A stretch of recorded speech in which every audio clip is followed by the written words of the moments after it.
You know what? Okay. All right. This is what I'm going to do. Welcome back to the Comics Aficionados. We are already arguing and having a good time behind the scenes, but we decided to let you all in on it. Your Saturday morning delight is back to talk about the world of nerd stuff. And we do have making his triumphant return, sounding like a feeble old man, Mr. Burns style, Weird Science Jim. How you doing, Jim? Hey there. Hey there, everybody. Yeah, I sounded a little better earlier this week. Now I don't sound great. I think it's because I saw Gabe was on the panel. That's what happened. Killed your spirit? Yeah, it killed me. Yeah, I'm That's the life of the ball bag. Ball bag Hernandez in the house. Fantastic. All right, Jim. You were out for quite some time. You had some medical issues. It sounds like it was far worse than we even realized. You didn't even let me know. No, I didn't want you to get that upset. I know you would get so upset. But yeah, I almost died. But that's, I didn't. So I'm here. So you had walking pneumonia. Yes. And you couldn't breathe and you were coughing up blood. Yes. So they treated that. And then when you finally got your chest x-rays to make sure that pneumonia was gone, they realized you had, 5 blood clots in your lungs? Yeah, I had blood clots in my lungs. So I had some pulmonary embolisms or whatever the heck they're. And so they gave me blood thinners. And then the worst of that was, though, is because I'm a klutz. I kept running into things. I look like the bruised man. I've changed my color, and I just kept blaming my wife. I told everybody that I'm getting beat by her, and but it seems okay. Now I still have a cough. I can't get my voice back, and I have this. I've coughed so much I pulled a muscle in my side. I'm a wreck. Well, apparently you also coughed up like an octopus. Yeah. At one point, I did cough up something that was like a bloody octopus. It was not good, and I was in the car, so I didn't know what was going on. But it was coming up. I'm like, oh god. And then I kind of wanted to see, and I kind of got it in my hand and threw it out the window. It may have hit a car. I'm pretty sure that was part of your lungs, sir. I think it was. I think it was. It freaked me out. I was so freaked out. It was so bad. And then everybody I told my kids and my wife, and all they wanted to do was see it.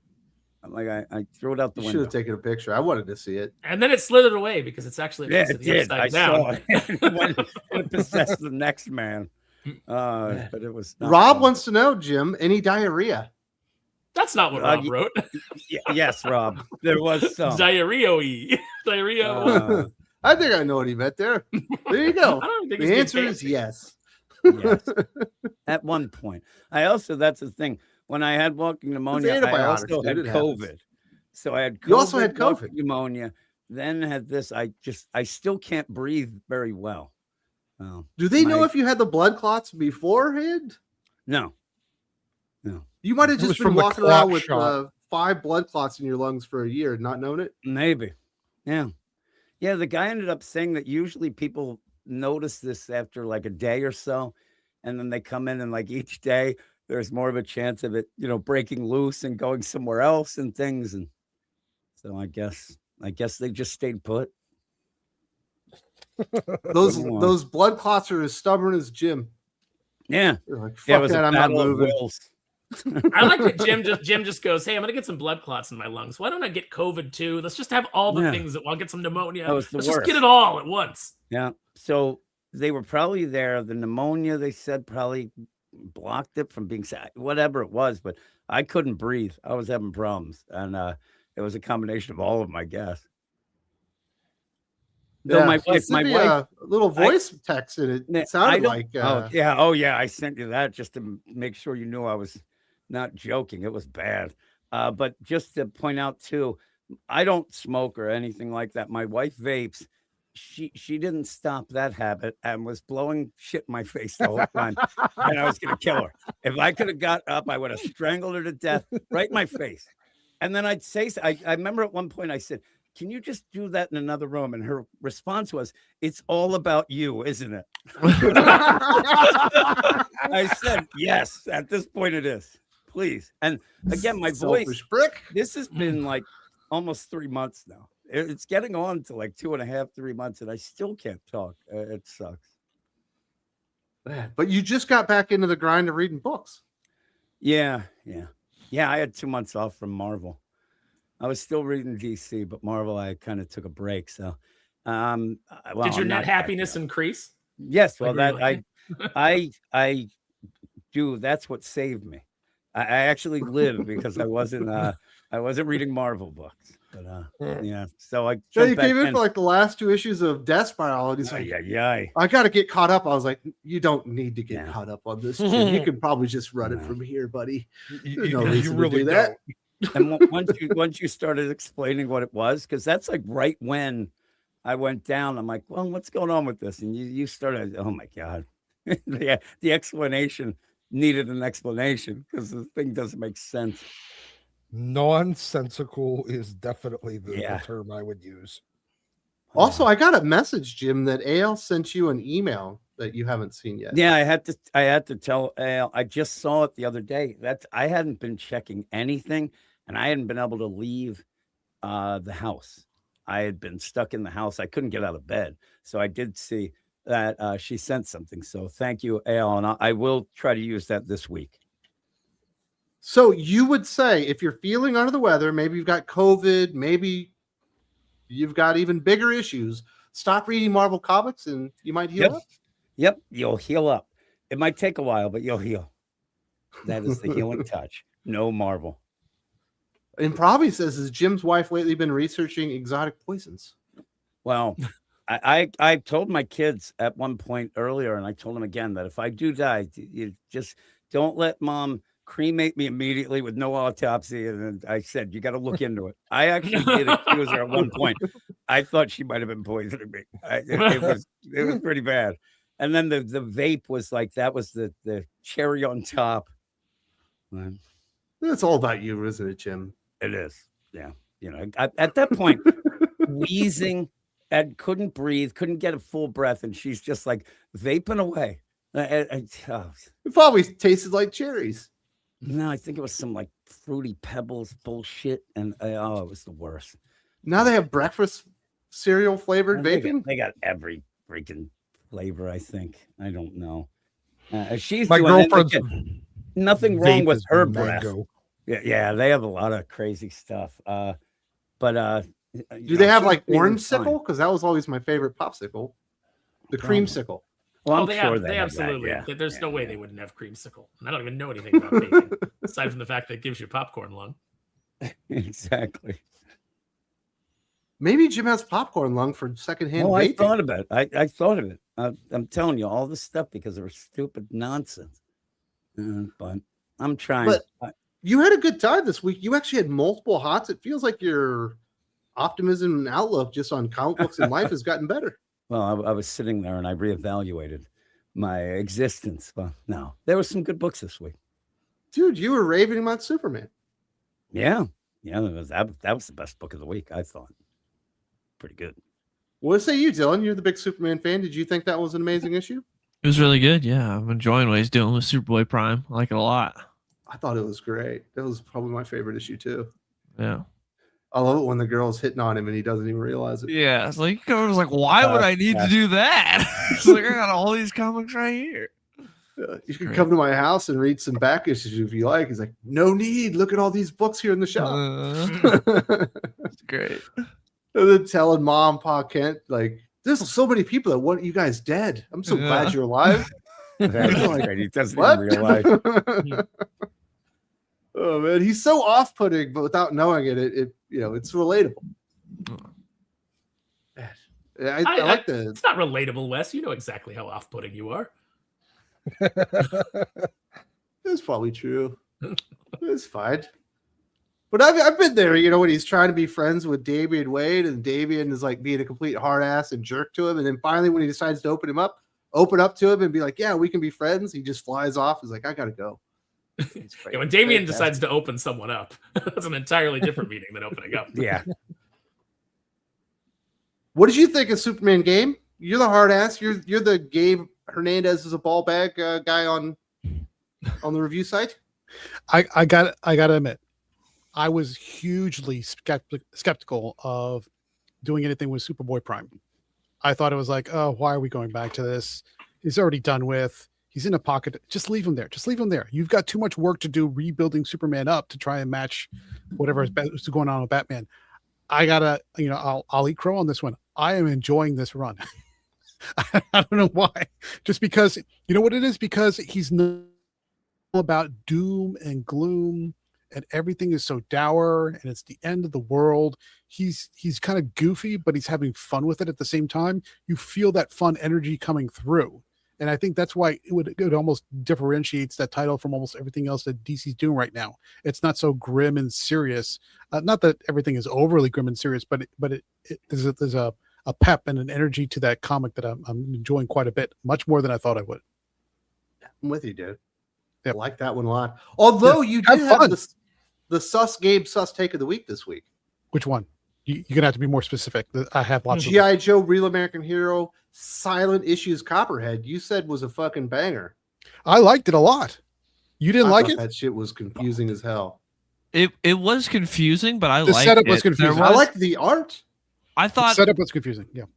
Yeah, I thought it was fun, but I would say like the continuity of like where to go, where to follow was a little confusing. I'd agree there, but I still had fun with it. It was enjoyable.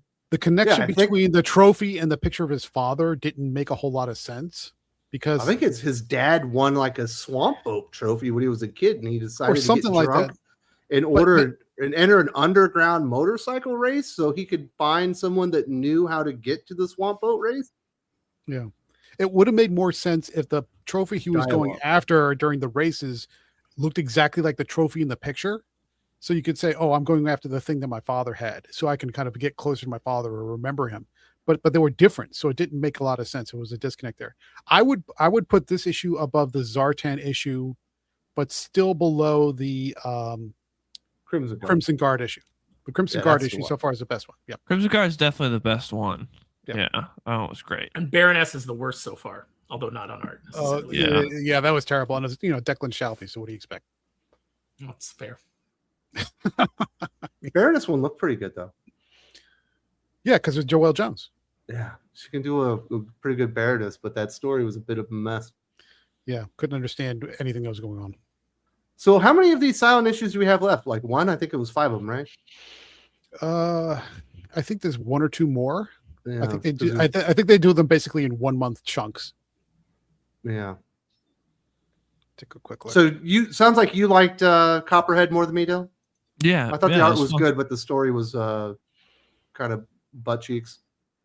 I thought it was good. It was just one of those where the sequencing was confusing at times to tell like where it was a silent issue that needed dialogue. Yeah. But I still enjoyed it. It was fun watching him go on races and also just like seeing that this wasn't as deep of a thing for him, like as it was kind of built up to be. It was just he just needed a distraction, he needs something to do, but the second he gets his call from Cobra, he's out. I liked it. It was fun. I think it plays well to Copperhead's personality. He's not supposed to be, a really dedicated member of Cobra necessarily. He's supposed to be a swamp rat. He's a lone wolf. If you read his file card, he's, he's basically a dreadnought. It's just a swamp rat that, likes making money, likes gambling, likes stealing. So I thought that this played in well.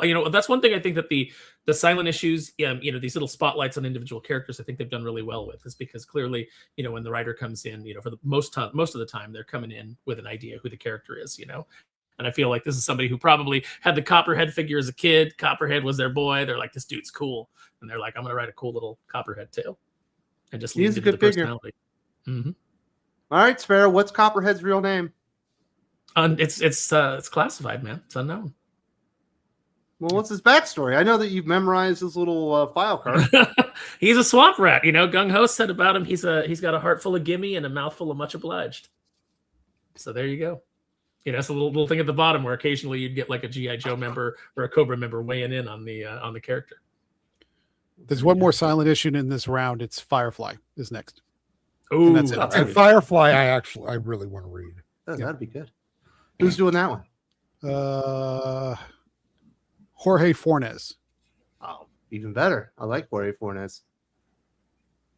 Do you like them giving the top billing to the artist on the book? I think it's pretty smart. Well, they should, considering the writer doesn't do anything. Yeah, they're Well, doing but the he also Millar wrote the stuff. script. Jorge wrote the script. Oh, he does the script too? Yeah. Man. So what you been up to, Sparrow? Did you get any good toys this week? Yeah, actually, I've got I hit Ross, so I found some stuff. I actually, you always talk to me about the Godzilla toys. I actually did get a Godzilla this week. I walked into Ross and they had the McFarlane Godzilla with the. Sorry about that. They had the Godzilla with the Superman figure. So that was on clearance. So I picked that up. I picked up the Merciless, and unfortunately, he comes with another version of the Batman Who Laughs, which is a character that I hate. But the Merciless was done like in all red. That was at Ross for $15. That's like a $60-$70 set originally. So I grabbed that. I picked up Dan from Street Fighter Storm Arena. I bought the Cobra Divers, or the Cobra and G.I. Joe Divers have gone on clearance. They're like $27 at Target, so I picked up several of those. So yeah, it's been a good week for toys. Yeah, I mean, you got to have. Now, granted, the Cobra Eels, are really the Cobra Divers. Those are the really good ones. And we got Hydro Viper coming, but those cartoon Cobras before they actually had a dedicated Cobra Diver figure, and then the G.I. Joe and the gray and bright yellow orange had to have some of those. So they can swim down and fight the tube worms over the heavy water, which is needed for the mass device, as you all know. I'm shocked that you got a Godzilla figure because you talk smack on Godzilla and Godzilla action figures every week. I don't talk smack on them. I say that they're great, but they're just all underscaled. They're all tiny. And do I want a bunch of like little tiny Godzilla monsters? No, I want big Godzilla monsters. And this one's a decent size. Now, Sparrow, what's your read on Star Wars toys? We got a movie coming up. No one cares. Right? Yeah, no one cares. They're all pretty much just sitting there. They just announced some exclusive of some like Imperial Remnant warlord, and it's just like, oh, it's a fat guy in an Imperial outfit who has like a pig face, And when I say he has a pig face, I don't mean like he's a Gamorrean or an alien pig man. I mean he's just like a guy that looks like he's a pig. You're not seeing a run on Grogu plushies or anything like that? No, actually, my Target is loaded with like Mandalorian figures that come with Grogu, and they're just sitting there. It's a bad time for Star Wars toys. You should have left him as Baby Yoda. Give him a name was a bad idea. Yeah, the name sucks because it's like, oh, what it's goo goo, but like, oh, what do babies do? Well, they say goo and they grow. Oh, Grogu, it just feels like really like unoriginal. And they should have just let him be off with Luke. The season 2 finale with Luke Skywalker and him going off to train as a Jedi was perfect. You didn't need to do anything more than that. But Book of Boba Fett, they had to put him back with Mando in the stupidest way possible so that we could get. You had to do that, Aaron, because everyone knows that everybody training with Luke that isn't one of the Knights of Red is going to be murdered. No, you just Kylo. You leave it open ended and you start to just pretend that sequels don't exist. And you just start telling you're like, oh my goodness, they killed Baby Yoda. And at that point, good, because he would have been what? He would have been 100 by then, so he would have been a toddler. I mean, this when you think of Yoda and the fact that like he lived to almost 900 years, but like what 200 of those he was like a baby, because this kid is like 55 and he still can't figure out buttons, except for the times when he does something miraculous with the Force. It's I don't know how to tell you guys this, but Grogu is retard coded. You want to talk about the Ultraman? It's Grogu that's retard coded. Dylan, did you get to see the Mandalorian trailer? Are you coming around on this movie? I'm not coming around on it. It looks bad. It does not. It's not look like a good movie, and it's amazing how it looks just like the show and not an upgrade at all. Because generally, when you get TV movies, when they do a theatrical release, you can see the budget. You can see, oh, it's a big upgrade. This movie looks the exact same as the show. I feel like that's actually, I don't know, maybe I'm a weirdo, but I've always thought that kind of, I mean, yes, I am a weirdo, but I've always thought that part aspect of it, like where it suddenly looks a lot better quality, kind of steals some of the, like, I want to see a movie version of this. Like, I want to see a movie of this. All right. And then they give it to me and I'm like, yeah, but now it looks like a movie and not like the TV show that I liked. Yeah, part of the charm of the first 2 seasons of The Mandalorian was it was sort of a dusty Western kind of vibe. It was supposed to be sort of very grounded. I think you mean the first episode. because it's not like that at all past the first episode. Season 2 especially has zero dusty Western vibe at all. But the tone and the vibe of like this lone bounty hunter, it has a lot of.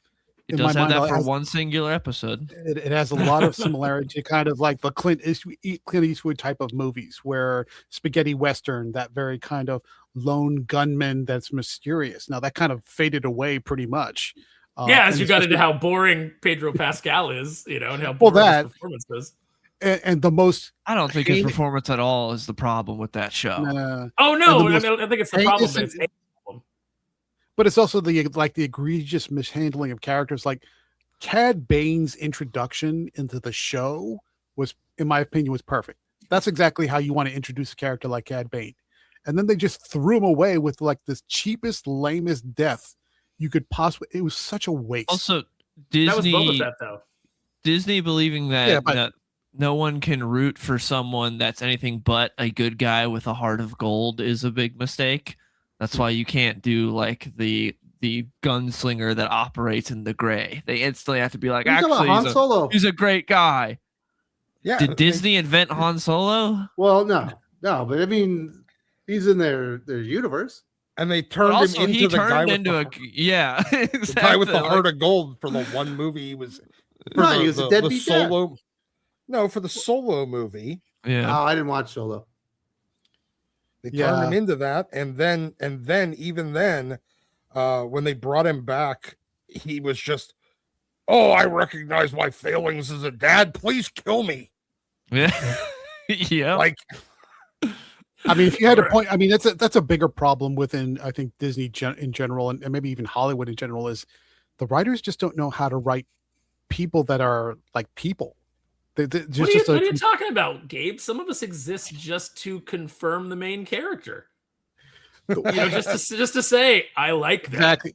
That's exactly the point. That's exactly the point. They use people as objects to perform tasks, but they don't write people with personalities that you can understand, that you can believe, that you can relate to.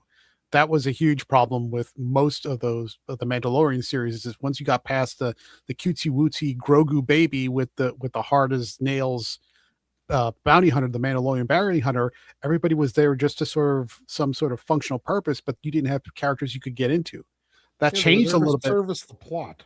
That's it. Yeah, that changed a little bit when you had Bill Burr, who I was completely surprised by in how well he did in that series, and also Cara Dune. But once you got past, and we all know how that turned out, but once you got past that, it was just like, person here is bad, they do bad thing, then they either die or they run away to come back later. There's just no personality to anybody. Yeah. That scene with Bill Burr sitting at the table with the Imperial officer is still like the highlight of the show. I like that scene a lot. Good. Yeah, that was a really good scene. And then you get to season 3. Millennials on Vespas. Who doesn't want that? That's Boba Fett. I guess you could. You can. It's all the same thing. It's all. It is because it does. Boba Fett is a slop hose that just like all of a sudden starts spitting out the Mandalorian. Yeah.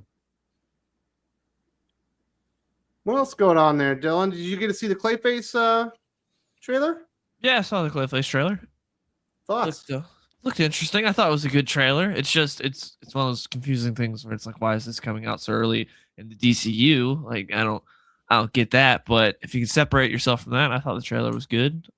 I like the Batman the Animated Series episode. No, that's really what it's operating off of, is the goodwill of the Batman Animated Series episode. Yeah, but is that a bad thing? Well, yes, because it kind of needs to be a movie that stands on its own. No, but you need good source material. I think it can be good.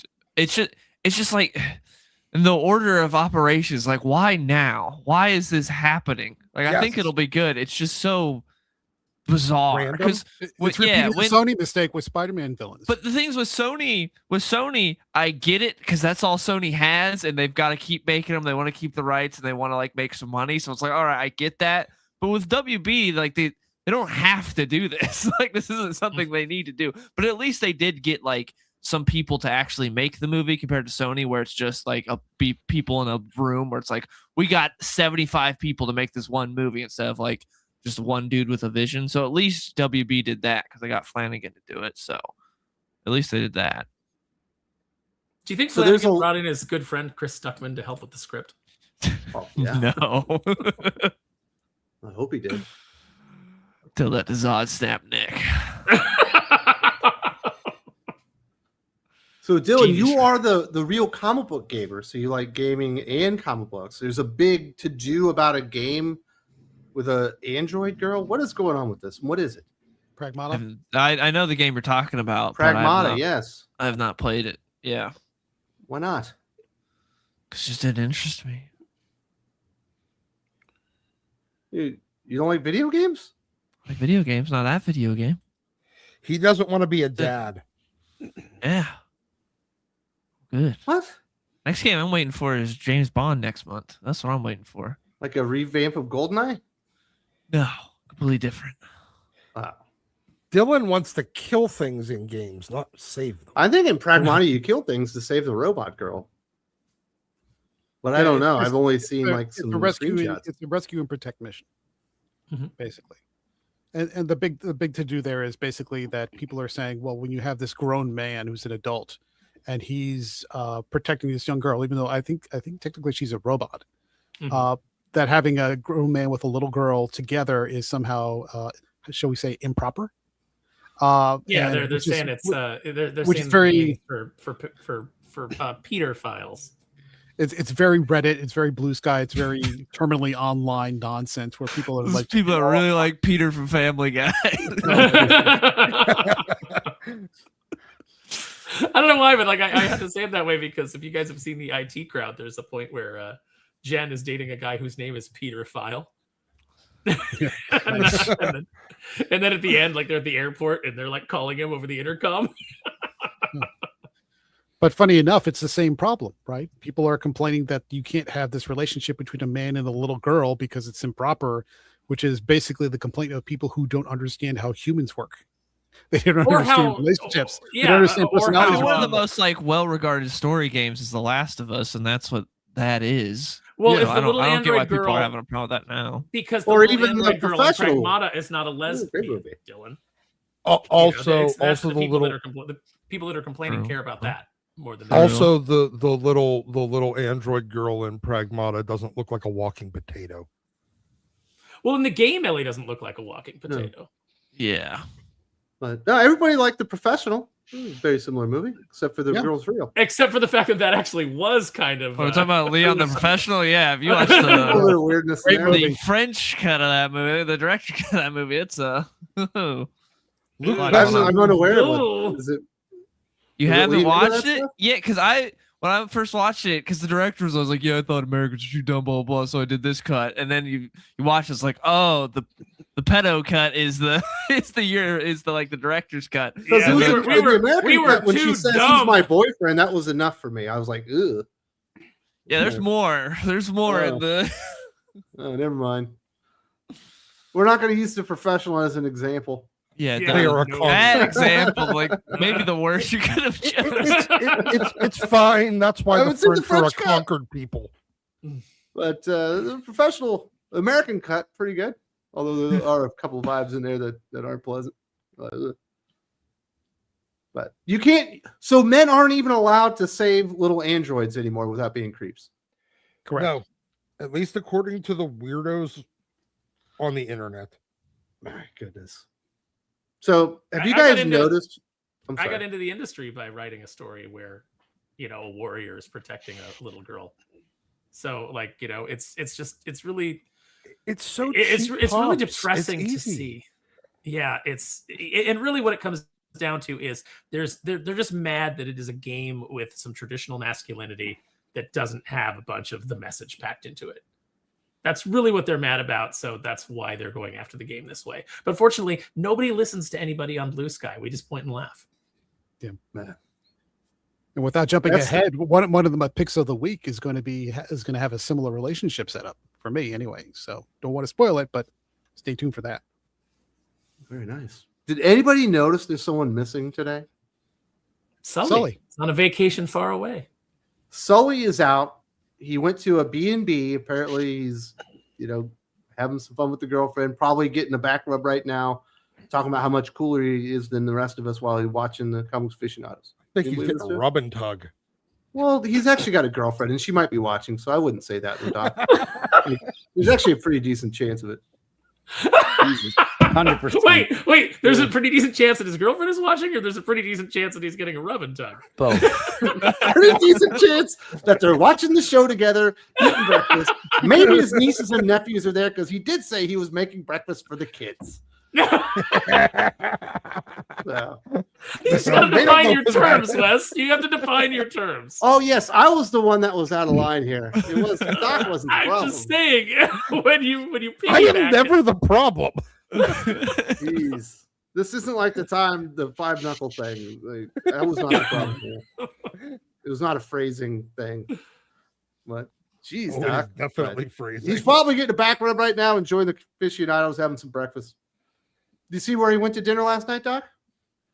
I saw you went to an Irish pub. Leaves Boston to go on vacation, goes to an Irish pub. You know what I mean? Yeah. What's the point? Well, no, because you get all the best parts of Boston without the worst parts. Bostonian. which is Boston. Sully is the worst part. You can go to an man. Irish pub somewhere else and not get into a fight in the parking lot. Yeah, you get all the best parts, which is all the cool stuff, and then you don't get the worst, which are the people that live there. I will freely admit I've been to Boston one time, and the worst part were all the people around me.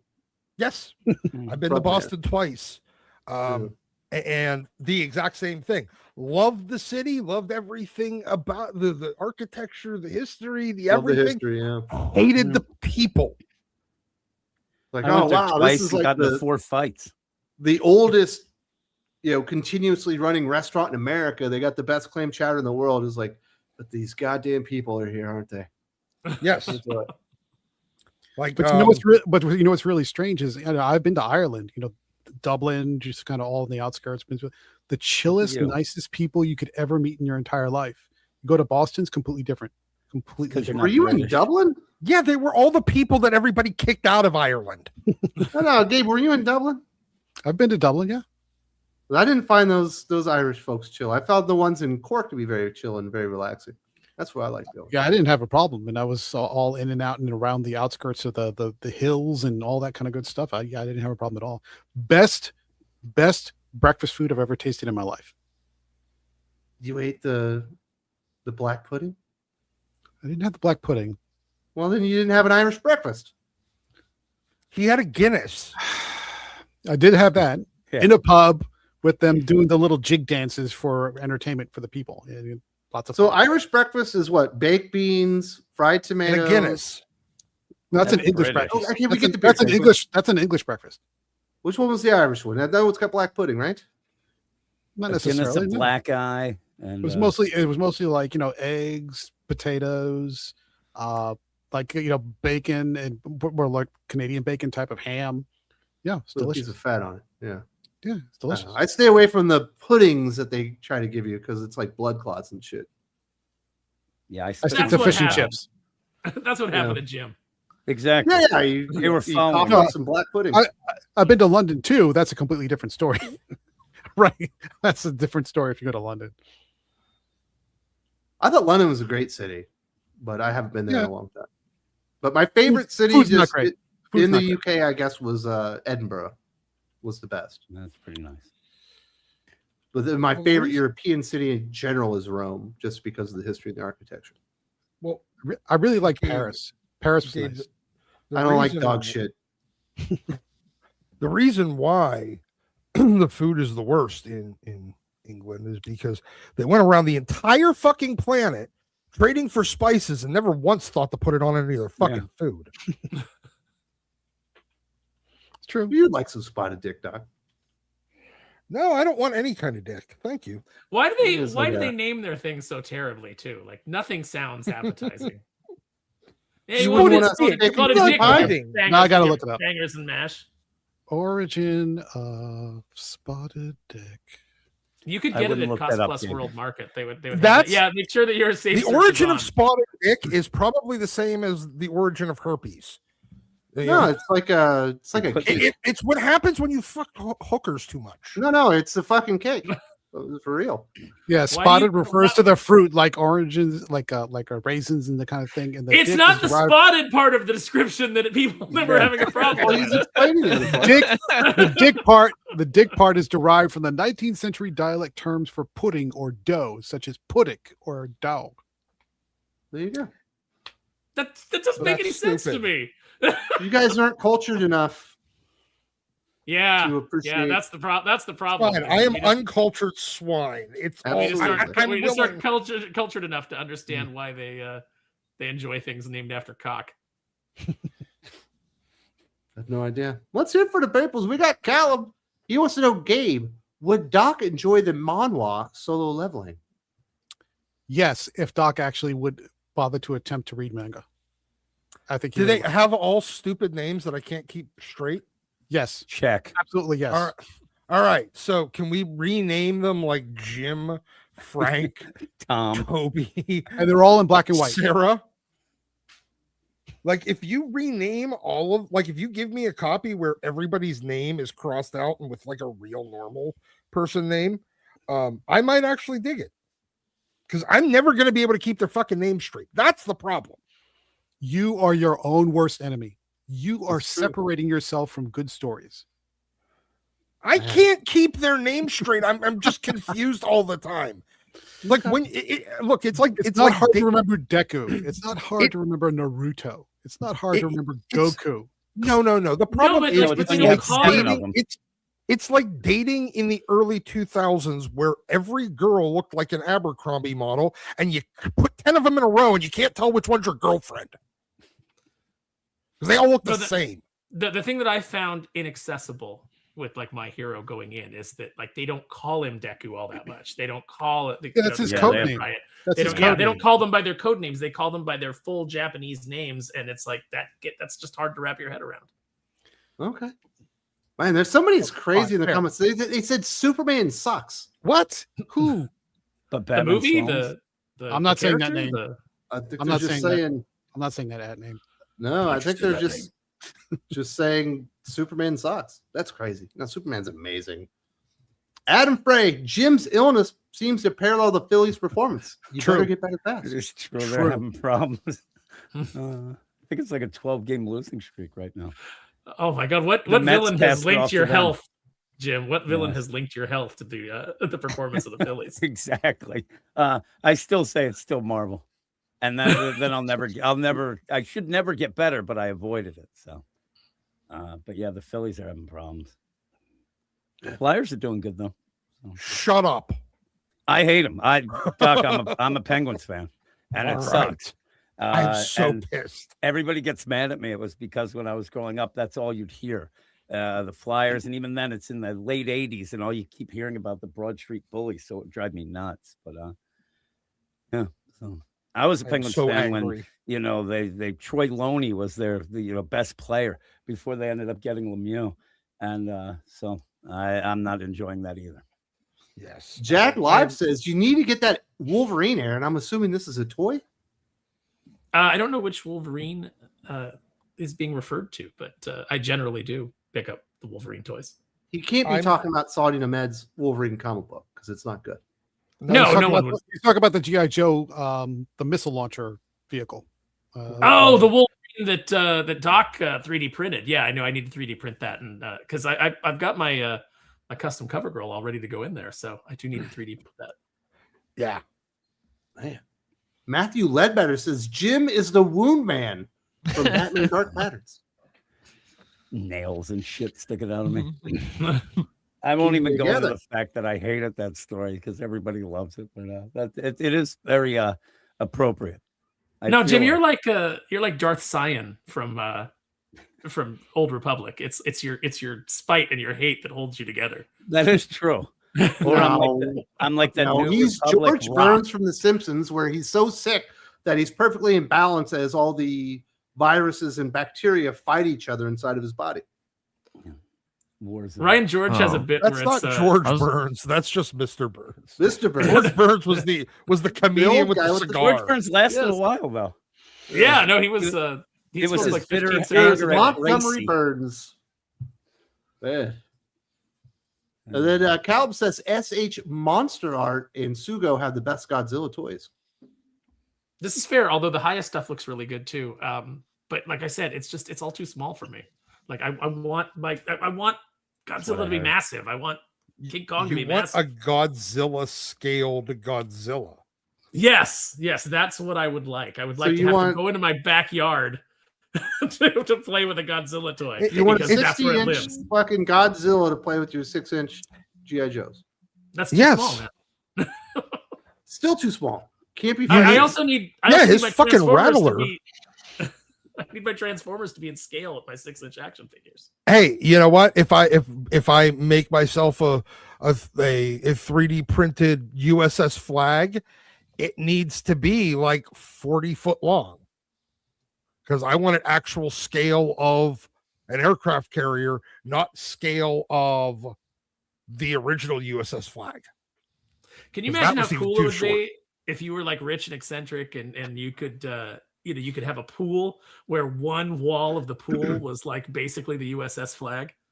So you can just go and Yes. like put all your vehicles in there, but it's like right there by the water. You know, you can bring your Cobra hydrofoils in to fight, and oh man, good stuff. Uh-huh.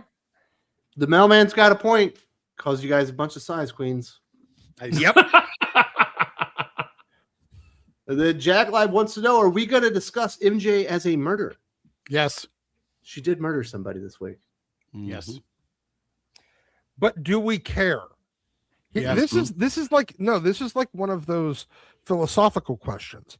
If you have a character who is the villain, but at no point did they ever give us any reason why we should care that they're even in the comic, if they don't actually even have the personality to be more than a walking two-legged plot device, That's because what we got to talk about it.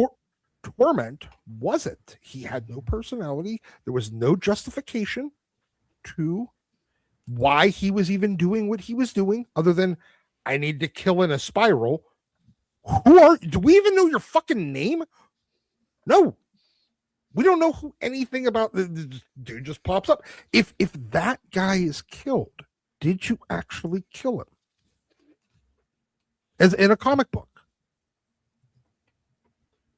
Yes. You will know what Doc and I think on Tuesday, because we did have a review already. Unless you're on the Patreon channel memberships, because it'll be up tomorrow. The Web Slinger. Did anybody see the new Michael Jackson movie? I did not, because there's no movie theater here. If there's anybody on the panel that did see it, it is Jim, because he is a big Michael Jackson music fan. Jim, how was the film? It was wonderful. I didn't see it. I didn't see it, but I saw a bunch of people saying that it was good. I'd probably go see that before that Mandalorian movie, if that means anything. Now, before, when Dylan mentioned it, the funny thing is, I saw the trailer, but I saw it like it was already going, and so I started looking up. Oh, when does this start streaming? And then, oh shit, it's a movie, and I'm like, yeah, that didn't look great. But yeah, that Michael Jackson's weird. I don't know why it seems too soon for a Michael Jackson movie, but it does. Still seems that to me. It just reminds me that he's dead, and that still seems weird to me. Yeah. Dylan, did you go to the movie? You're the big movie aficionado, right? No, I went and saw Fuse this week, which was really good, but I don't care about a Michael Jackson biopic at all. I will say, when I was at the theater last night, there's a lot of people there for the Michael Jackson movie. I heard that that a lot of people. I hope that it ends up being like Shawshank Redemption when they show Diddy tunneling to Michael Jackson's mansion at one point to grab him, because that's what but I don't think that's in it. This coming June, Michael Jackson will have been dead 17 years. Jesus Oh my fucking God. Christ, I'm old. Yeah, I'm Too very old. soon, ball bag. It doesn't feel like he died that long ago. Dylan, what was Fuse? Who's in that movie? I've never heard of this. I've never heard of it. Theo James, Sam Worthington, Aaron Taylor Johnson. It's really good. There's like no marketing for it at all. It's just I'm always checking out what There's movies no are coming out. stars either. So it's what do you mean? Sam Worthington's in the biggest franchise that exists right now. What are you talking about? And how many people could pick him out of a lineup, do you think? But it's got like That's so low weird. level stars. Yeah, it's got no one like huge, but Aaron Taylor Johnson, Theo James, and Sam Worthington are like low level guys. But no, it's not huge. But it's good. It's like a heist thriller. Takes place in London, where they find like an old World War II bomb that's unexploded, so they have to go and evacuate that area. But then during that, a heist is going on at another part of town where it's evacuated now, and then a lot of stuff happens and unfolds. It's really cool seeing it all play out, and I was surprised how good it was. I really liked it. Seems like a movie that I like. I like heists. It was really good. I knew basically nothing about it going into it, and that's the best way to go into it. But it was good. I liked it. The old lady made you go? No. Oh, you just wanted to go. That doesn't sound like. I mean, that doesn't sound like a movie that a that's woman would the be type of dragging movie, you to. no. Well, he said he had never even heard of it. I was assuming the old lady dragged him to the fucking theater. But he also No. said, if you listen to your guest, West, he said he's always checking out what the the less advertised movies are. Oh, well, I don't listen. Come on, to man. Dylan. He's been a real ball bag lately. Just because he's been roasting you week after week after week. He roasts nobody but himself, showing what a Wes a not has nice his person he walls. is. Wes has his walls up. He's just the hurt is too real. Super Franda Man. Desperado started off well, but ended terribly. MJ's now a murderer. Flash loves her. Spiral's a nothing burger. Carnage defeated by Peter's virtue. I thought it started out bad because the first special thing was done by Jesus Saez, and I thought the art was terrible. But there were a couple of early issues with Ed McGuinness and Joe Kelly that were pretty good, that had it heading in the right direction. You did get the death of Paul, but outside of that, it was kind of all terrible, in my opinion. So the good stuff did happen early, besides the death of Paul. But yeah, MJ's a murderer. For some reason, Eddie Brock's in prison, and he didn't die when he unbonded with Carnage, which was what we were told, right, Gabe? That the reason Eddie Brock had a bond with Carnage because he'd die if he didn't, right? Yeah, he was supposed to fall apart or bleed out or whatever the medical explanation for it was, and it didn't happen. He just sort of jumped from one to the other. This was probably the most nothing of nothing crossovers I've seen from Marvel in actually a few years, and that's saying something. There was just nothing. There's nothing to grab onto. The serial killer had a kind of cool look, but there was nothing behind it. It was just sort of, Was he super powered? Was he a human? No, he was just a serial killer with a weird, How did the kind whips of like work OCD fetish independently? for interconnections between his target and the people around the target. So you're supposed to circle it like a bullseye, basically. It was just he basically has OCD of some kind of weird OCD tick, and he has this weird spiky whip, which is not okay. It looks cool, but there's nothing to it. He has no powers. There's nothing special about him. Yeah, If but you at one stack 'em up- point he wasn't connected to Carnage, but he had these tentacles go out and stab Spider-Man.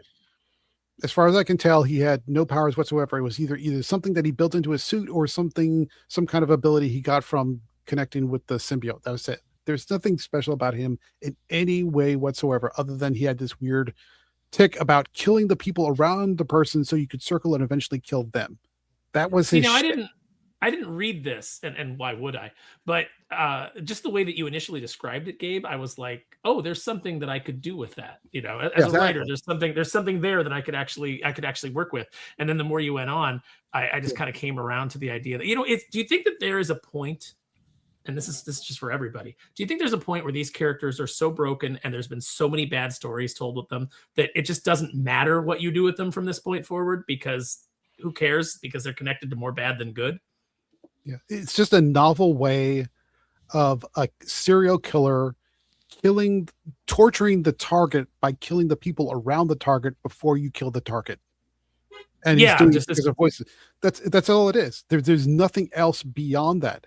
So if you stack that up against every other Spider-Man villain you could have imagined who have killed people to hurt the hero, it's no different. It's just a kind of a novel way of approaching the psychology of why he was doing it in the first place.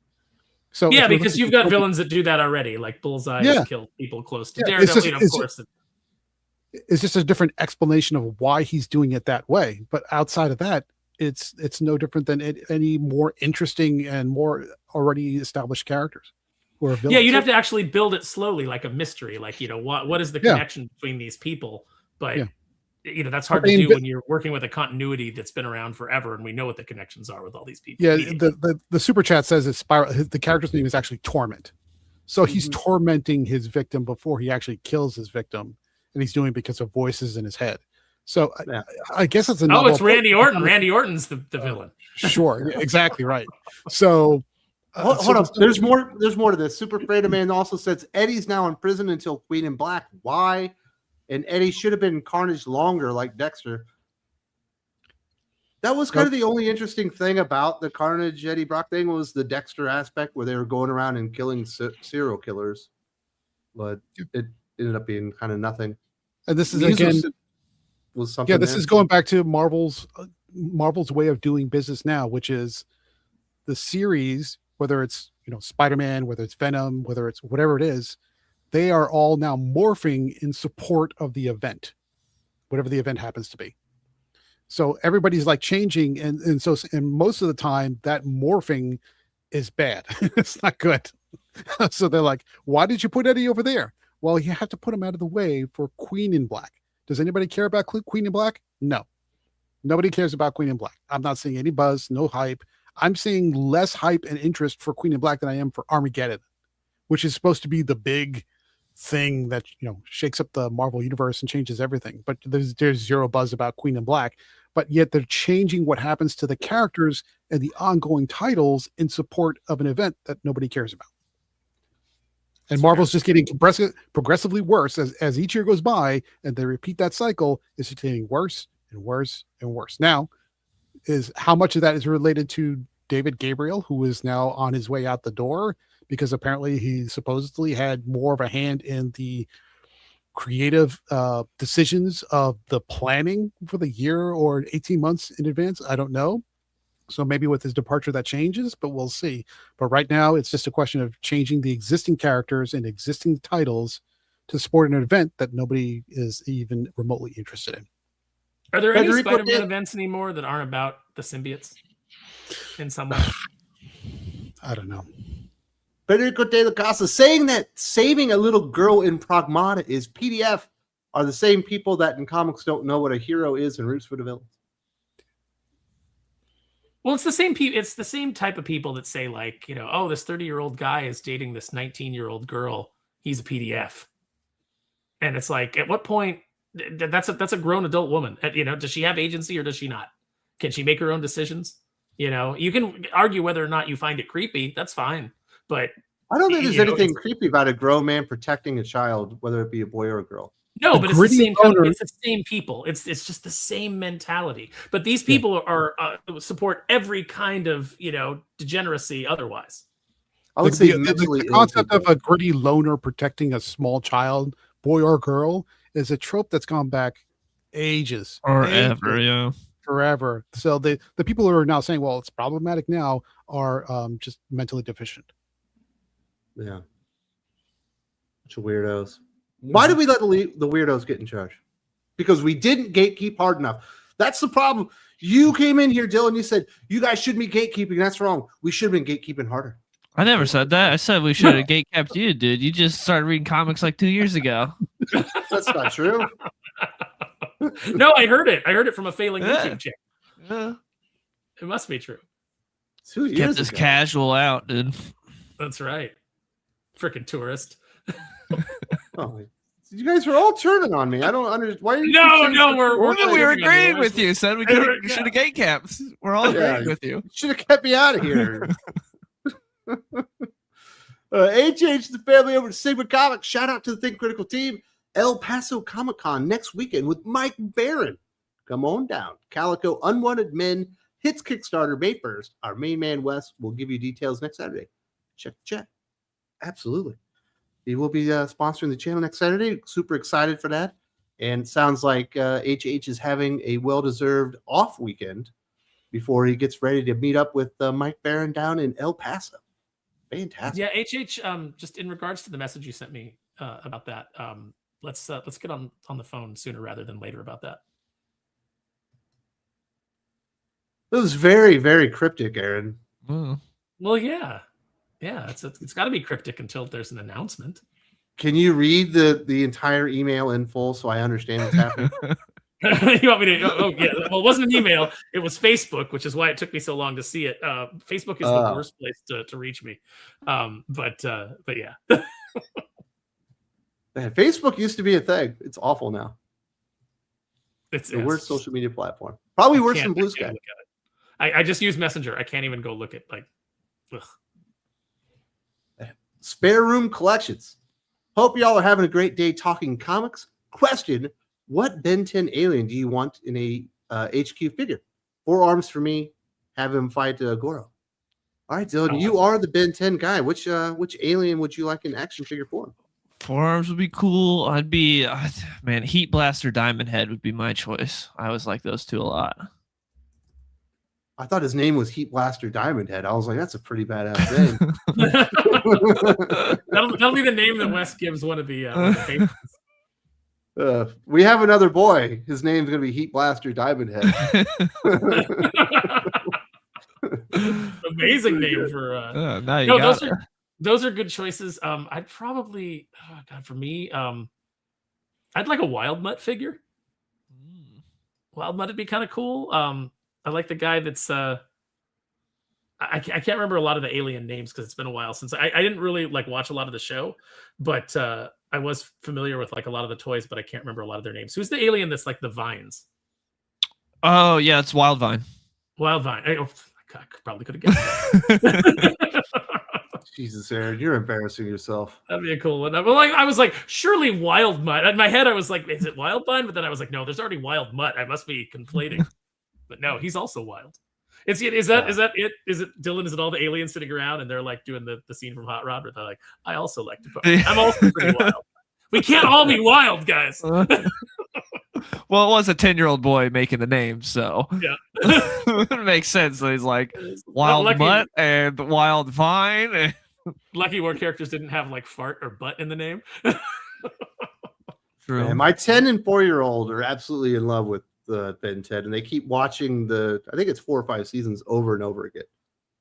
It's really They've good. tried to watch some of the other stuff and they don't like it. They keep going back to the original. I'm the exact same. I didn't like the other stuff. I only watched the original. I tried to watch some of the sequel shows. Couldn't get into it. Are there good Ben 10 action figures there? There were. It's been a while. I mean, they weren't the best. They were like, kind of small. I mean, they were good for little kids. They weren't kids. like Playmates or anything, right? They were small. Yeah, there's never been like a really good high end version of the characters, which I think is a mistake. I think that if like Jada Toys or somebody like that got the license, they could. If I worked at Jada Toys, I would be going after that license. Let's just put it that way. Super 7 needs it, dude. No, God, no. They'd all be $65 articulation. And they'd call them ultimates, but they would never give them double elbow or knee articulation, and they'd be $65 and just out of the reach of most kids. Jag Live says, so neither Queen in Black or Armageddon have a ton of tie-ins. Is Marvel altering its event strategy by not doing as many tie-ins? Could this stick? Possibly. I mean, they haven't announced the tie-ins yet. They announced the beginning of the events that happen in June. The July solicitations have come out, so you would start seeing the tie-ins. I haven't got to look at Marvel solicitations yet. I'll be doing that next Friday. So I'll have to take Jag Live's word for it. But they should be altering it because the tie-ins were not working. Well, whether or not they work is kind of irrelevant to the fact that was the only trick that they had in their arsenal. Yeah, but he's saying that they're not out there now. Yeah, they're currently not, which is it is surprising. Whether it's you're getting the series and you get tie-ins to Captain America, I guess. Yeah, whether if this is an actual shift in strategy remains to be seen. I think we don't have enough data yet. But it is weird that they're running 2 events literally at the exact same time. Like they kick off the same month. Or maybe that's their way around doing all the tie-ins. Maybe. Are you excited for a pre and post Armageddon universe stock? Absolutely not. No. Because what I really, really, really wanted was more dollar store knockoffs of existing heroes, because that's what this event's about.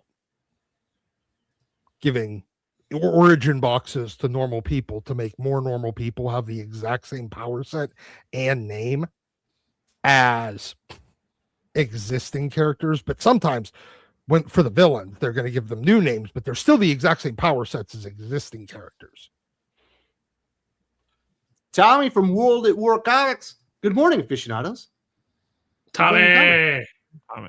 I wonder, is he on the road or is he like in his den with his granddaughter watching the aficionados and then muting Doc when he gets out of line?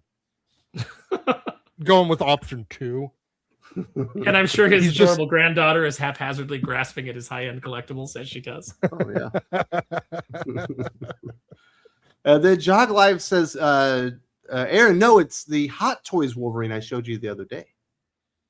Oh, so that would probably be the, well, is it you or Lane that sent me that? Like somebody sent me Weapon X. I can't remember if it was you or Lane because you both send me toy stuff. Or if you are Lane, I'm confused. I believe Jack Live is Lane. Okay, then yes, then you're the one and the same. So it's like he sent me a Hot Toys Weapon X that looks really, really good, but the visor doesn't light up, which I feel is a mistake. And well, if it's Hot Toys, it better light up. It's a hot toy. Yeah, he's like, I am Lane. Oh my God! Revealed here on the Aficionados, the secret identity. His other name is Shenanigans. It's so funny how I know everybody by like their. That's the way people introduce themselves to me when they come up to me at cons. They're like, "Hi, I'm like." He'd have to come up and be like, "Hi, I'm Jagron, Lane Kramer," and I'd be like, "Oh, good to meet you." But you don't like Hot Toys, despite being an enormous action figure collection. No, I love Hot Toys. They take up a ton of room. You have to if you're gonna buy Hot Toys, you got to set up like really nice glass cases to display them. You know, I'm not a guy who just wants to buy them and then keep them in the box and just put them on a shelf. You know, that's not I don't buy things for that. So it's you just have to dedicate a lot of money and a lot of space to it. And I've already got so much money invested in other stuff and so much space taken up by it that I can't do it. I got to draw the line. Daisuke Mamamoto. This is the only time Doc is incorrect. That is not right. Doc is incorrect a lot, but I do appreciate you pointing out that Doc is absolutely wrong here. Asking to reduce the manga with renames like Frank and Mike and Bob. Don't tell me Hollywood got to you too, Doc. I've been reading X-Men for 40 years, and I still confuse, at least it takes me, I don't confuse them, but it takes me a moment for my brain to process Yukio, Mariko, and God forbid Doc has to think every once in a while. And Mariko. Yeah. And so my brain has to just sit there and go, okay, which one's this? And I know all of them, but it's the names. My brain. Mariko is the one that Wolverine's banging. Yes, or was banging. Yukio is like the little sword girl. And what the fuck's Lady Deathstrike's real name? I don't know. She's a bad lady with the adamantium claws. Yeah, I know, but she's. Wasn't that Yuriko? Yuriko. Mm-hmm. So you have Yukio and Yuriko. My brain processing them to keep them separate. I don't know. And then I had a roommate named Yukio, so that made it even harder. And then there's Yu-Gi-Oh out there. That's another property. It's just the Can you not handle it if there's a character named Stan and a character named Sam because it's too close? No, because I grew up with that. But I have to retrain my brain. I understand what Doc is saying. Like it's easy I think this stream is getting dangerously close to being demonetized. I also think Doc's saying that he doesn't care about everybody else. He's just not going to read it because he doesn't understand. He doesn't want it to yes, change. exactly. Yeah, he's just You saying. need to conform manga to Doc's reading comprehension level. Me, if I pick up a Zatanna comic, that that's magic works yes. my brain, so I'm done. So I'm out. But the other thing though, they're saying it is true in My Hero, like everybody does have about 3 names, and there's a lot of characters. So I think that Doc's on it. Well, I love it. That's great. It does get in, but even that, when you're reading something, you need a cheat sheet. You need cliff notes to be like, who the hell is it? You're going down the list like, it's got an issue. Yeah, and code names are just really easy to pick up. So for the longest time, I was like, wait, is that, my friend had mentioned a character and I'd be like, wait, that's Red Riot? And he's like, yeah, but like what they call him, blah, blah, they use his real name. And I'm like, no, I get that, but it's just easier to, catalog their code names in my brain than it is a bunch of unfamiliar Japanese names. Look, let's just call it what it is. Let's just call it what it is. Doc will not read manga until it has been properly colonized by the West and converted into a North American version of manga. God damn I don't think Doc would be able to handle a Phillip Kennedy Johnson book because he makes up a lot of names. Yeah, I can't handle it. I can't handle those. The God aspect of Ulcaran. What the fuck, man? How am I supposed to remember this? That's an interesting question, though. If you took mangas and then you did Americanized versions of them, what would those look like? That's kind of like an interesting question to me. Like if they were like, hey, Aaron, we want you to do My Hero Academia, but we want you to do it Western comic book style. Already did that. It's called follow the story. They stole it from there. Yeah, but like follow the story. Like how would it be different? Like that's an interesting.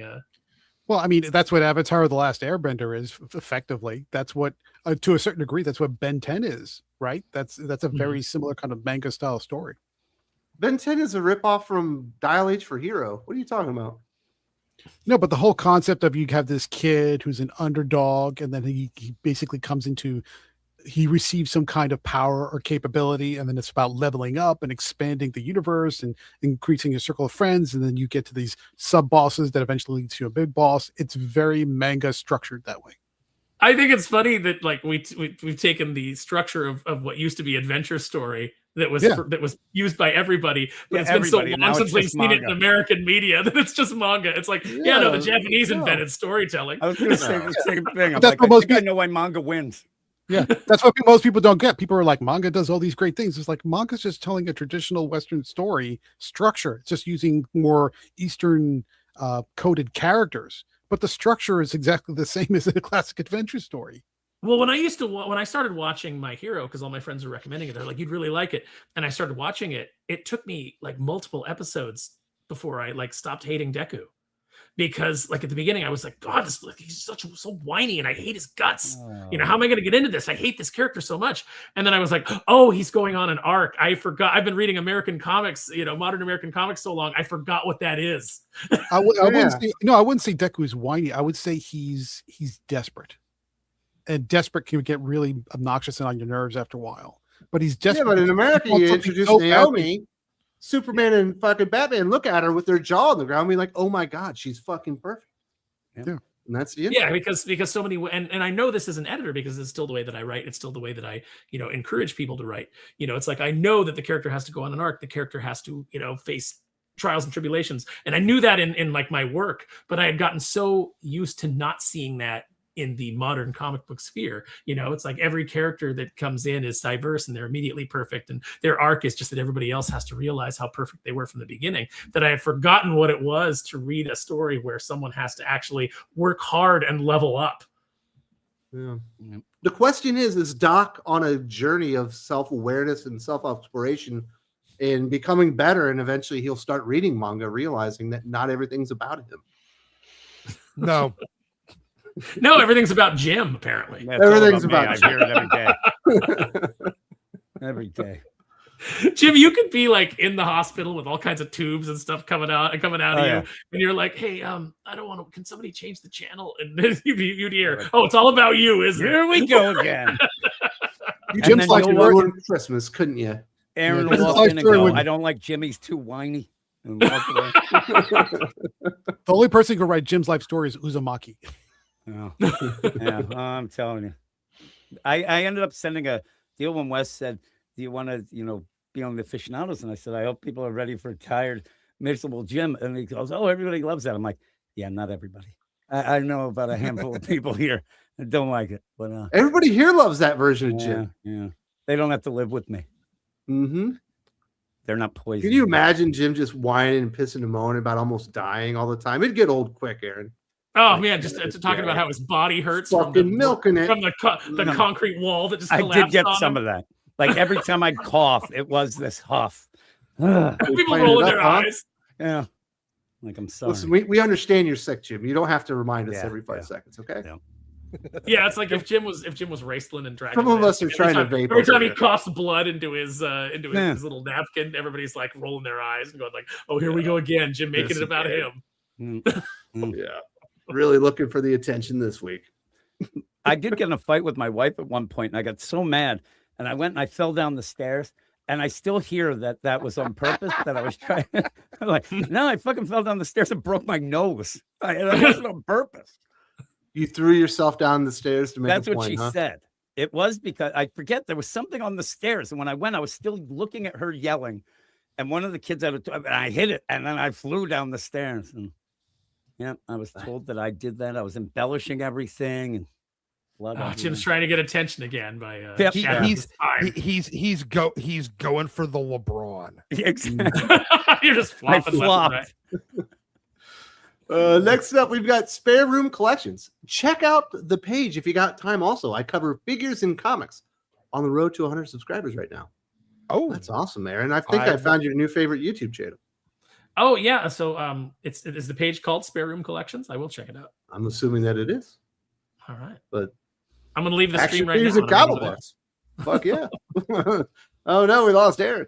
Yeah, you tell me that there's action figures I can go look at. I'm out of here. Elaine will be over there too. He's always talking about the action figures. So very cool. Yeah, definitely check that out. I will check it out a little bit later. Baja Cat. The glow of Paul's death and the fact that other characters teabagged him with shade and indifference on the way out still remains. Bravo, Marvel. I love that they referred to it as teabagging him on the way out. Yeah, that's perfect. And he deserved no better. Dylan was calling him a cuck to his face until the moment he died. It was brilliant. But Paul, if you die, who am I going to watch get embarrassed while she goes and fucks other dudes in front of you? I'm ashamed of you. How on earth did you possibly think that Paul isn't going to come back from the dead? Oh, we know. I assumed Carnage would jump on Paul and he would turn into a serial killer, but that'd be too cool, I guess. But no, he's not going to stay dead. The Queen in Black is going to come back, and she's going to need a king to rule by her side. Who better? King Paul. Oh, man. You know, the sad thing is that we come up with some really dumb ideas on here, but they're not outside of the realm of possibility. Yeah, yeah. They're not too dumb for Marvel dumb. No, Marvel's like, that's a great idea. Right now, Nick Lowe's in the chat, just write this down. He's making notes. He's taking notes from the channel. I saw him. He had a post where he was wearing a Spider-Man costume or something with the Superman costume. Yeah.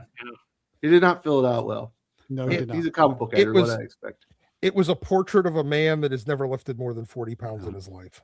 I think he was trying to do a parody because Jorge Jimenez, I guess, was in a Superman costume and he's in good shape. So it certainly was. I mean, it was fitting that it was a Superman costume because it definitely was sexual kryptonite to any woman that saw it. Nice. Jim, are you going to miss Paul? You didn't even get to see No, I didn't even get to say goodbye to Paul. No, so upset. But that's the real tragedy. No, I won't miss him. I won't. But I think he'll come back as some sort of villain. But it still won't work because nobody cares. The real Paul or the friends. Maybe he's Captain Katsugi. Oh God! No, he's Hellgate. He's Hellgate. There's so many dangling plot threads for Joe Kelly to I told you that. I said right away that this run was going to be bullshit. And some people were like, no, it'll be great. And I really like it now. You can say that to Doc's face. He's the one that said that. It's fine sometimes, but if you look at it as a whole, it is just utterly nonsensical.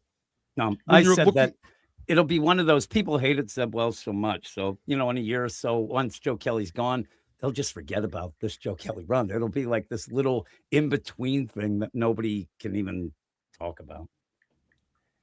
Yeah. Nonsense. And Callum says, Gabe, same question, but sell solo leveling to Doc. I can't. That is a power that I do not possess. I can't sell any manga to Doc until he lets go of his preconceived notions. He's got to be a manga out there with normal names. He has walls around his heart entertainment. And until he does that, he can't be free. The thing about Doc, if he can't get into My Hero, then it's not happening because that's X-Men and that's it. That's the most accessible superhero adjacent type of title. And if he can't get into Chainsaw Man, he might like. What if we show Doc the character of Momo first? Then do you think he could get into My Hero? Maybe. I like One Punch Man. Isn't name just One Punch Man? Like that too. Like I might actually get into One Punch Man, because his name is just One Punch Man. Well, and he's just a bored version of Superman that's so tired of defeating people. He's looking for a bigger challenge, kind of like Battle Beast. So I keep getting that recommended. Yeah, I keep getting it recommended to me, One Punch Man, and it's like I just can't get past zip through it. His name and his look. One Punch Man's good. Like, it's sort of a satire. It's a comedy-ish type of title, because you have this guy who's so incredibly overpowered he doesn't know what to do with himself, and people are just sort of drawn to him. So in a way, he's he's a Gary Stu in a sort of way, but at the same time, it sort of works because that's the joke.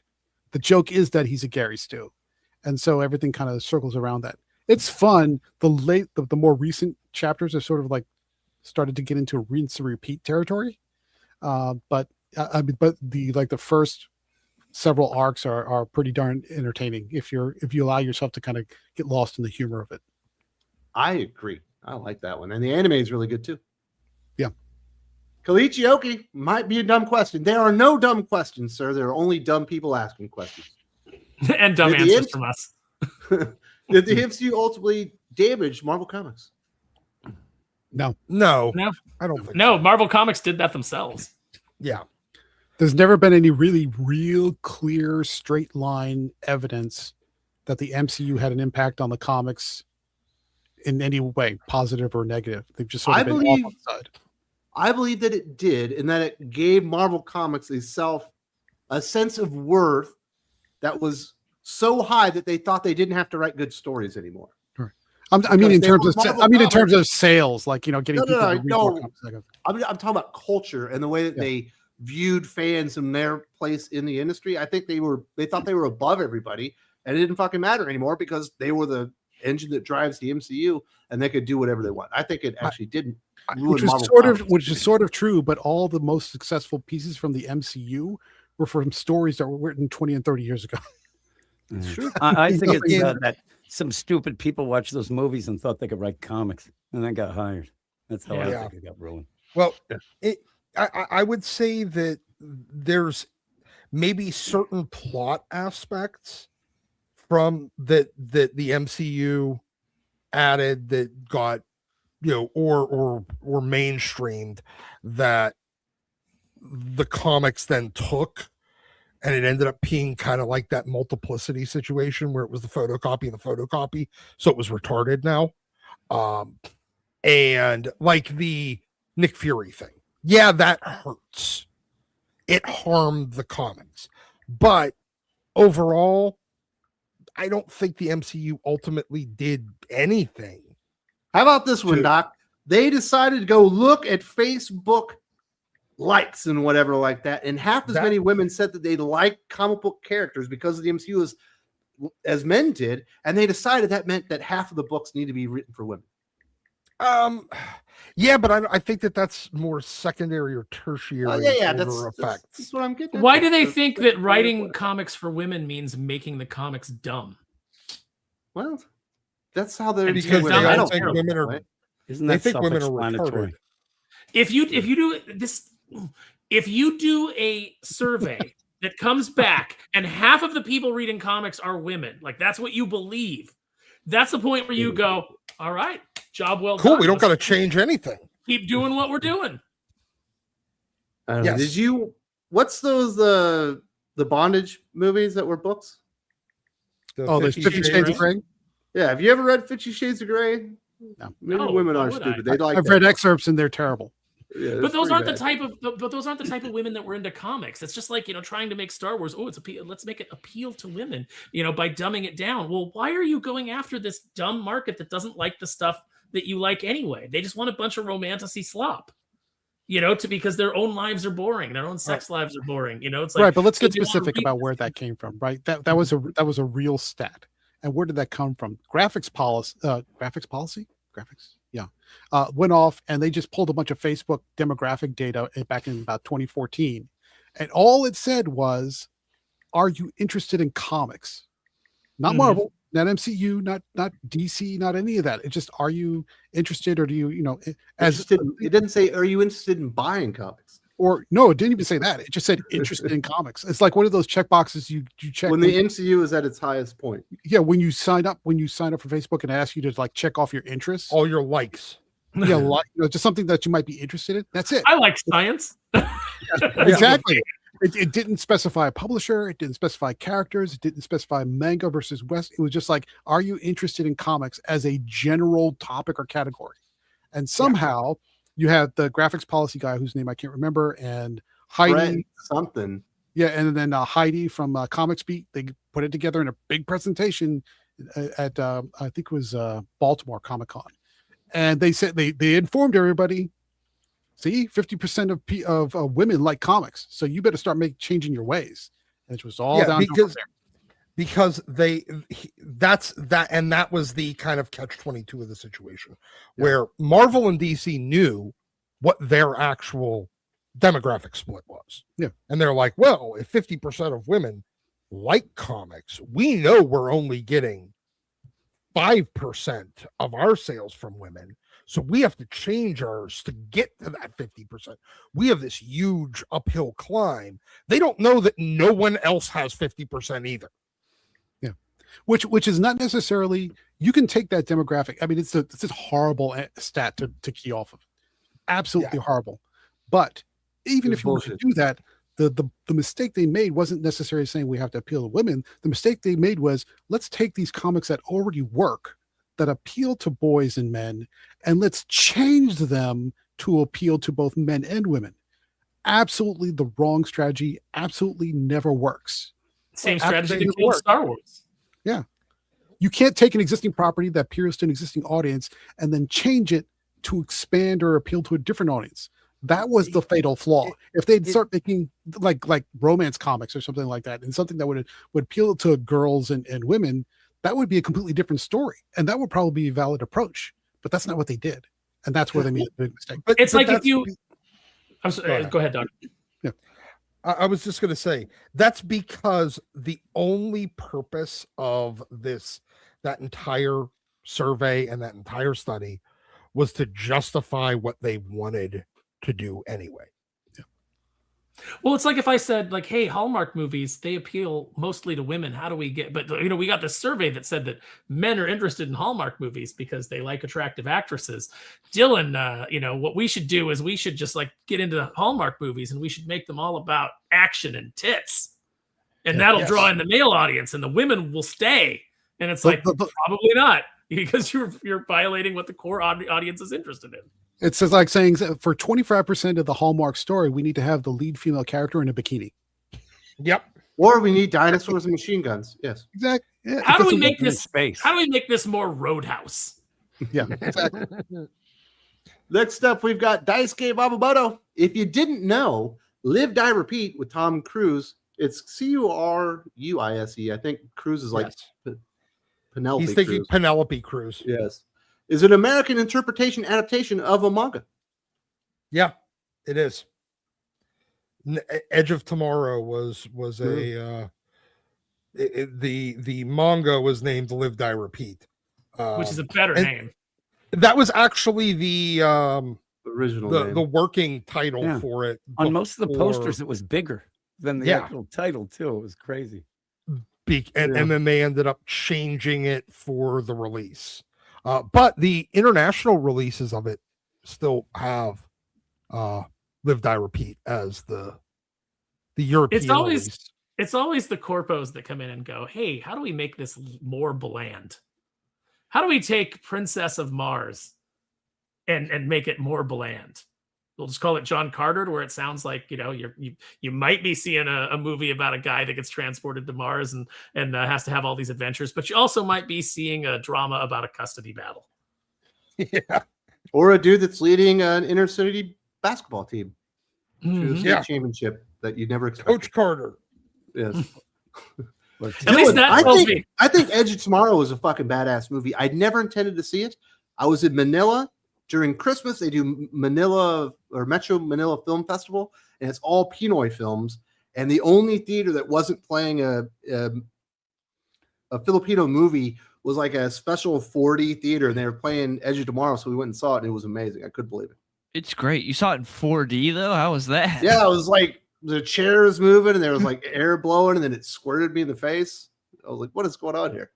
You got a facial during a I movie? did, yes. From Tom Cruise. I got I blasted. mean, the one time I hung out with Wes, I watched him get a facial, so that tracks. that egg did get me. But that's a fucking good movie, dude. I was shocked how good it was. Great. It's a great movie. They've talked about for a while doing a sequel to it, but I don't know if they're ever going to, especially because it was so long ago now. But it's a really good movie. Hey, they're doing. They finally announced the World War Z sequel. I'm not kidding. Yeah, World War well- Z, another great Well, they were movie. supposed to do a World War Z sequel, and Fincher was going to do it. Yeah. And then But that like sidelined, and now they're finally doing World War Z. Isn't it Alex Garland? I think Is he so. doing it? I believe so. I So believe it it's might even be better than Fincher. Sounds pretty good.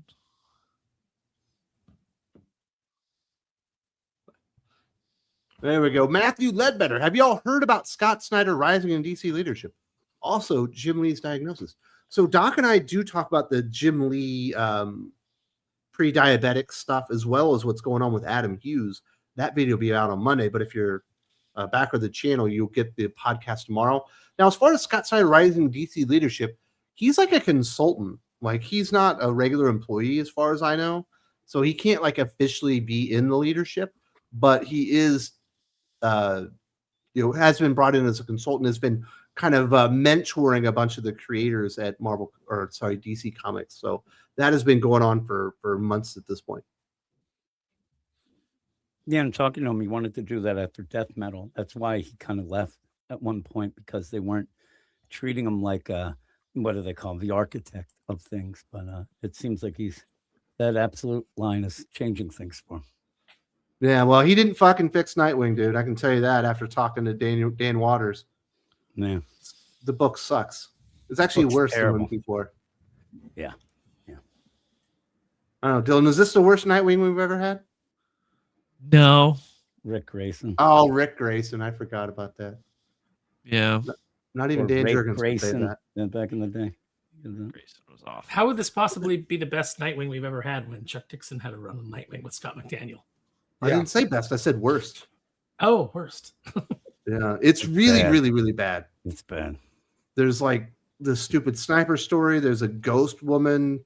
Nightwing is just He gets he's still- exercise jumping to conclusions, though. yes. At least he got Seductive this. reasoning is awful. Does They he are still good. have a secret sister? They Yeah, but sent she her away, right? resigned Yeah. because she Pirate was the Queen. mayor. We got it all. She quit. She's the she queen resigned pirate, from blood. sisterhood? She's No, the Bay the That was Pirate Queen Nick was Millar the Taylor, though. bartender. Me and Wes started liking that, I think. I kind of wish we had her back now. Is there an Jim, original don't story? fucking Well- besmirch my name with that BS. You know I don't like Dia the Pirate Princess. Can we just Oh, do a you book love called her. Secret Sister, where it's just an organization of secret sisters that every hero has? And they all just keep popping in And they're not. to the hero's life. That sounds like a book you'd find on Image. That sounds Yeah. like an Image book. I bet I could get that to be a Netflix series. I better pitch it to Image right away. OC, do not Yeah. steal.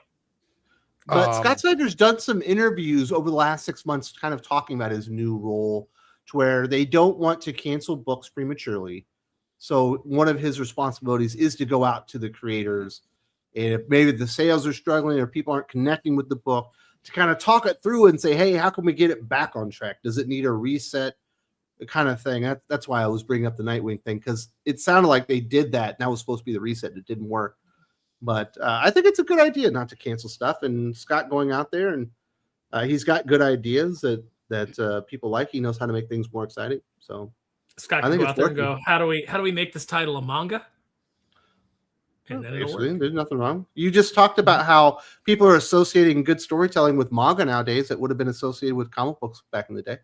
Yeah, I mean it's a viable strategy. It's better than what we get. I think most people don't understand that you associate good storytelling with good writers. Yeah. So if you cancel the story and keep the same writer, I think you haven't corrected the problem. Most definitely. Sally Akabe, what do y'all think about the new Titans team and the new female tech hero and young John Kent being back? Maybe. Why did DC drop Ghostmaker? I absolutely hate the design. I hate those costumes. It is so manga try hard. Yeah. Trying to be Jujutsu Kaisen or something like that. I It's don't know New what Warriors. New Warriors I'll- by Kibblesmith is back. I'll check It's it out not because I me. like It's not New Kyle Warriors Higgins, bad. but the designs are rough. Yeah. But I It's like not- Kyle Higgins, so that's the whole reason I'll check it out. Yeah. Give it a it's shot. not- Same with me. And to be clear, I'm not complaining about the quality of how they're rendered or how good the artist is and kind of putting it together and making it, as heroic as possible. It's just the design. I can't stand it. It looks so try hard and it just doesn't work for me. Now, speaking of a character who did have a good design but sucked in every other way, Ghostmaker. Yeah, and Ghostmaker's gone too because it's a tiny character. And I'm Yeah. sure that people just, you don't want to use the other guy's character. You're just using your own. But yeah, his design did suck. I did like him. I liked at one point where it seemed like him and Batman were bros, and they like go and work out and shit together. I thought it was funny. But I yeah, liked XL from the Josh Williamson, Damian. I love Wade, XL. Robin book. that was my He's favorite. part of the team, right? He's the kid with the coat. Is he there with his hype man? I'll be in. Yeah. I'm in. And I see the comment in the chat. Yeah, I agree that Red Hood should not be leading that team. No. That character's just been so misused, and this is just another misuse of that character. He needs to be the outsider. He needs to be like the dark edge that Batman won't be, and to kind of put him at the head of a team of teenagers like some fatherly figure just doesn't work. No, he should be going around the countryside braining people with a goddamn crowbar, dealing with his issues. That's why he's fun. And Daisuke Mamamoto, should media appeal to normies or appeal to fans? World War Z is a prime example of fans hating it because it's a bastardization, but normies love it. Fans It's first, not, and a women taste, second. it's not a bastardization. It's a good film. No, I mean, it's- the book is like a series of letters, so it's like, how do you translate that? It's like the to- oral history of the zombie apocalypse. Yeah. Mhm. Sexy. yeah, you can't adapt that book directly. You just can't. You can only take inspiration from it. Yes. And because you need one guy to be the hero, but all the things have to happen. So he has to basically go on a fucking worldwide adventure to do this. You could do a World War Z TV show where every episode is somebody in a different region dealing with it. That would be essentially the plot that they were going to do for Global Frequency. But yeah, it would just be But- an anthology show rather And it than just an actual. it doesn't work. Yeah. You'd get like one season on Netflix and that's it. No, they 100%. I think that you need to not piss off the fans. Like they need to appeal to fans, but you can't just cater to them exclusively. But look, if things that were good stories that comic book fans or video game fans or manga fans really love, if you put it into a different medium, normies are going to love it too. It's an issue of the medium, not the content, most of the time. So you adapt a really good comic book, the normies are going to love it. If you still as long as the readers, the fans love it too, because they're just a reflection, a much smaller data set, willing to try a medium that normies aren't. That's really what it comes down to. Jag Live. Don't forget, Babs just disappeared from Nightwing. Mhm. That's the weirdest thing. Yeah. She's going to prison, dude. I think she's out walking that three-legged dog. It takes a while to walk a three-legged dog, in my mind. It's I don't always know. walking Nightwing circles walked her and all shit. the way up the Himalayas in one fucking. Yeah, that is issue. true. Found What a dead man. dog Remember that? owner. So weird. So ridiculous. Fucking Tom Taylor. His bullshit. Yeah. Yeah, but she's just disappeared. No mention of it. I brought it up talking about this week's Detective Comics. I'm like, there she is with Batman, but she's ditched Nightwing. In defense of Tom Taylor, Wes, which I'm a big defender of Tom Taylor, it's canon. It is canon. It is true. I actually think that Babs isn't in that book because she would just slap Dick right in the face and tell him to snap. I think that she'd be too smart. I think it's the other way around. Dick Maybe. slaps her in the face. It might be that afterwards. That's how you make up. But I think that the story's so dumb that her being there would throw it all off. She would just say, stop it. You didn't do this. This is that. And it's bad. Dylan, who should Dick Grayson be with? Oh, Starfire. Most definitely. 100%. Way hotter. Way Why cooler. can't we have both? No, he should do Everywhere. it. Dick's too good for that. Starfire would be up for it. It'd be Babs who would put the Plus, she's the boring. kibosh. The best Babs story is already sitting in front of them. They just don't want to take it. Babs should kill the Joker. That would excommunicate her from the Bat family, and then just for lack of any place to go, she winds up partnering up with Red Hood with Jason. Well, they had her fall in love with she's three outside Jokers as it. book. She could That become sounds Venom. terrible. Right? Yeah. I mean, I'm in favor It of is how killing it the is. Joker. Fantastic idea. That's a fantastic idea. The drama. I'm for definitely in days. favor of killing the Joker. I could definitely do with less Joker.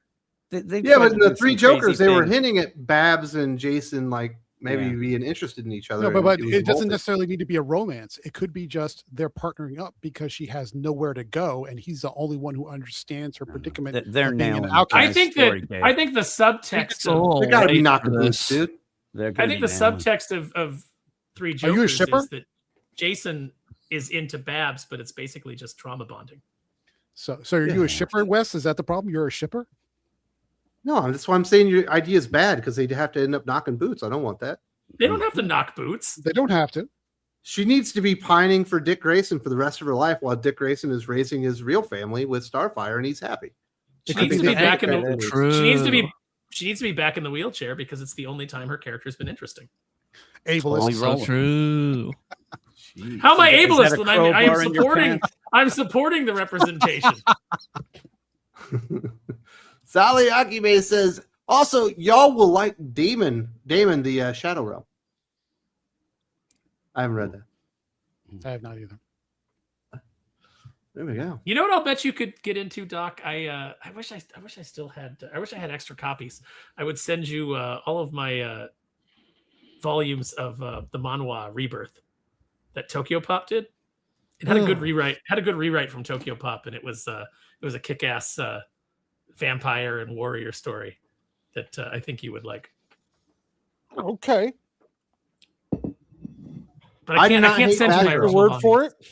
I can't send you my original volumes. I got to see if they're pirated somewhere. I do not hate Batgirl. I just think she was more interesting as Oracle. I hate Batgirl. Yeah, that's because you're a hater, Doc. I love am. Cassandra Cain Batgirl. How about that? So we were supposed to talk the about current who the one. best writers in 2026, and Aaron told me before the show that the topic sucked, and it couldn't be less interesting. Oh, in it. no. So we're I gonna did talk tell about him that. Spider-Man, Superman, which Oh, was we're not. surprisingly good. We're just Dude. gonna say the same things. Like let's just do it really quick. No, Jeremy no, Adams, I Phillip challenge Kennedy you Johnson, to Jim think Zub. outside the box, and you're like, I no, don't I'm read. in my box. I'm not reading outside of the box because you have Tom to be good King, to get me in there. Teeny Josh Williamson Howard. on G.I. Joe. Yeah, there you go. Yeah, there you go. Jim is gonna say Tom Taylor, Caitlin Yarsky. Teeny Howard, Caitlin Yarsky, who Jim loves. Jim gets super excited Love her. anytime she comes up on a book. Look, the only question that matters is, was the Marvel version better than the DC version? That's Yes. the big question, Dylan. What did you think was better? Because I'm surprised, and I think it was the Marvel version. Man, it's hard. It's that Geoff Johns, Gary Frank one just gave like that just Even the Dan just Slott that one. alone. Yeah, the Dan Yeah. Slott one was good, but I'd say probably the Marvel one because while it still had some similar problems to the DC one, which was here's a story where you get like 3 pages. It's like, all right, this accomplished nothing. We could have taken that out, and the others could have breathed more. It had that same issue with some of them, but I felt like to a lesser extent.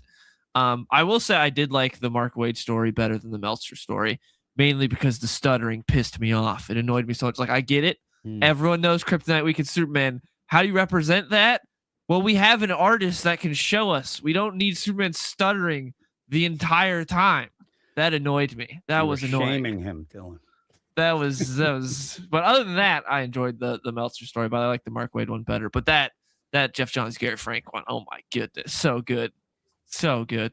I love it. It's weird. I see a lot of people hating it, and when they said that, I'm like, I don't know what you're talking about. Like, that was really good, and I don't know why. It's like there are people who were just like, oh, Geoff Johns lost it, and it's not good. I think they were going into it thinking it was going to be more DC because it's it's a Marvel book. I don't know. I had to shake my head because I thought that was really good. No, I thought it was pretty good in general. This was the pep talk issue, right? Like at least half the short stories in there were Superman giving somebody a pep talk to kind of be better, do better, and everything else. And I think that in and of itself, surprisingly from Marvel, was basically a better portrayal of who Superman is as a character. It was almost a Superman centric anthology rather than a Spider-Man centric anthology, which is what you would have expected from a Marvel book. Of course, the two weakest ones were the Lana Lang and Gwen Stacy going to college. Oh, was so stupid. And the Ghost Spider Supergirl, I thought was pretty weak. That one was. Yeah, I did like Supergirl showing up and instantly calling her a fraud, though. That was good. That was bravo. And of course, one of those is written by Stephanie Phillip. So I mean, what do you expect? But yeah, I mean, overall, I thought it was better, much better than the DC version. It was by a lot, significantly. So the people complaining about the Geoff Johns one with what was that? That was Superman with the thing, right? Yeah. It was good. At one point, I was reading it. At one point, I thought this is a little hokey. By the end, I'm like, holy shit, I got some feels from this. Yeah, exactly. Really good. I had to change my whole deal, and I think that he set it up kind of hokey and cheesy to get to that. And I was like, holy crap! Like, I didn't think I was going to get feels from this. Man, like, remember when comics used to make you feel something? Yeah, exactly. Basically, Geoff Johns treated the thing like a conscious or a smart Hulk, in the sense that he's trapped in this tragic condition, and the way he deals with that is just always being angry. I've got to punch everything because that's the only thing I have left. I have no meaning because I'm trapped in this condition. And Superman's like, dude, yeah. And we've seen the Hulk. You can do more. You can be more than that. Changed it all. Yeah, just looking at him and talking. But even the Slott and Bendis story I liked. Like, I was surprised that they actually did a good job with these. And I love seeing the Fleischer suit. That was great. Yeah, that was good. That art was good in that too. It was really good. Yeah, that was fun. And it was funny because I think I noted in the review that Miles Morales and Superman was a better mentor-mentee relationship than Miles Morales with Peter Parker. The way it was portrayed there.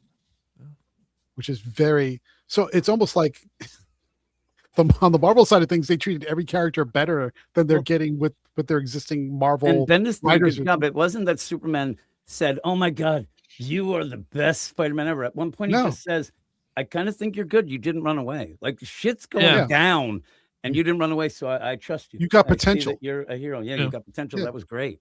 That was really good. Yeah. Jim's been shitting on Marvel for 3 years straight. He finally liked the book. Yeah. All you got to do is bring in a DC. Bring a bunch of DC writers. Brand Belzer. That's all it takes. No, I really Slott's not writing for Marvel anymore. And his story was really good. I liked his. That art was just amazing. It looked like it was straight out of the 50s. I'm not trying to read too much into it, but I thought it was also kind of funny that Geoff Johns and the whole Ghost Machine crew would write for the Marvel version, but they wouldn't write for the DC version. Yeah. Maybe the DC guys didn't hire him. Fools. Yep. And again, people are asking, maybe with that whole thing with Ghost Machine and not allowing things, who knows how long this was set up. And at one point he could just say, yeah, a couple of years they asked me if I'd do this. And I said, yes. So it's a commitment or whatever it was, but he's in charge. He can do what the hell he wants. Yeah. I wish Ghost Machine crew had done the whole book. It would have been better. Geoff Johns just write 5 stories with Brian Hitch and fucking Jason Fabok and Tomasi writing a story. Yeah. Yeah. Wish they wrote 1776. So, I don't know if these guys saw that like last week. Tomasi retweeted someone saying like Tomasi had such a great run on Superman until Bendis came in and ruined it. Tomasi just retweeted it. Deservedly so. And not surprisingly, the Bendis story might have been the worst one, even worse than the Spider Girl. No, okay. No, I thought the Bendis one was good in this crossover. The Lana Lang one was bad. The Thor one was bad. Yeah, no, that's a lot of mess. was probably the worst. Yeah, that was terrible. And the Supergirl one wasn't very good either. The Jeff Loeb 2-pager was pretty good. Okay. Unfortunately, I don't even remember it. The last 2 pages. Yeah, I'm like, it must have been Yeah, good. I thought it was all right, but I actually surprisingly liked the Bendis one. I thought it was good. Well, I'm just Jeff glad Loeb we couldn't live in write a more than world- 2 pages. He couldn't write more than 2 pages because he's got to save all his energy for writing the Hush 2 series.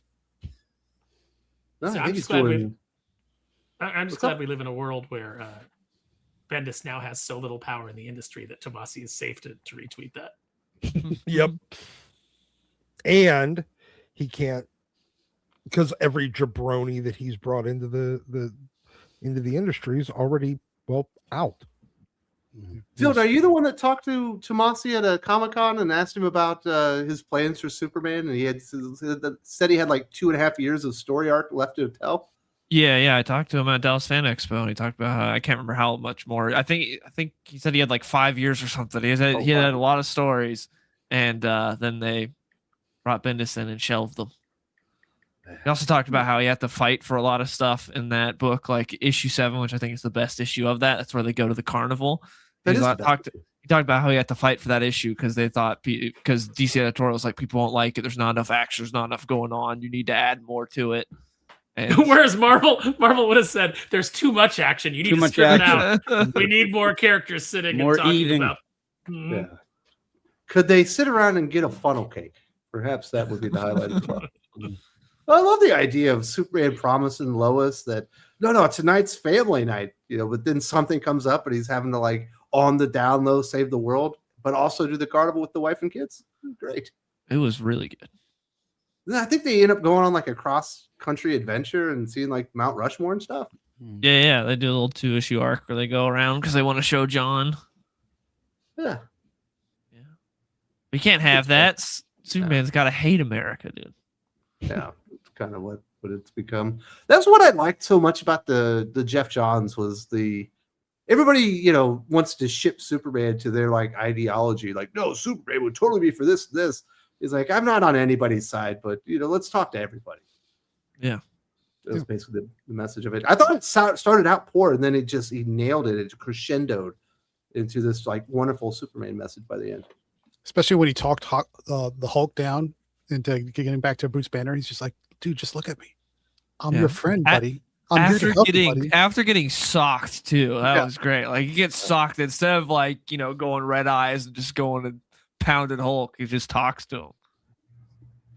But yeah, I didn't think Marvel had it in them that they could actually do a better Superman Spider-Man team up, but I think they nailed it, especially after their just terrible Deadpool Batman book.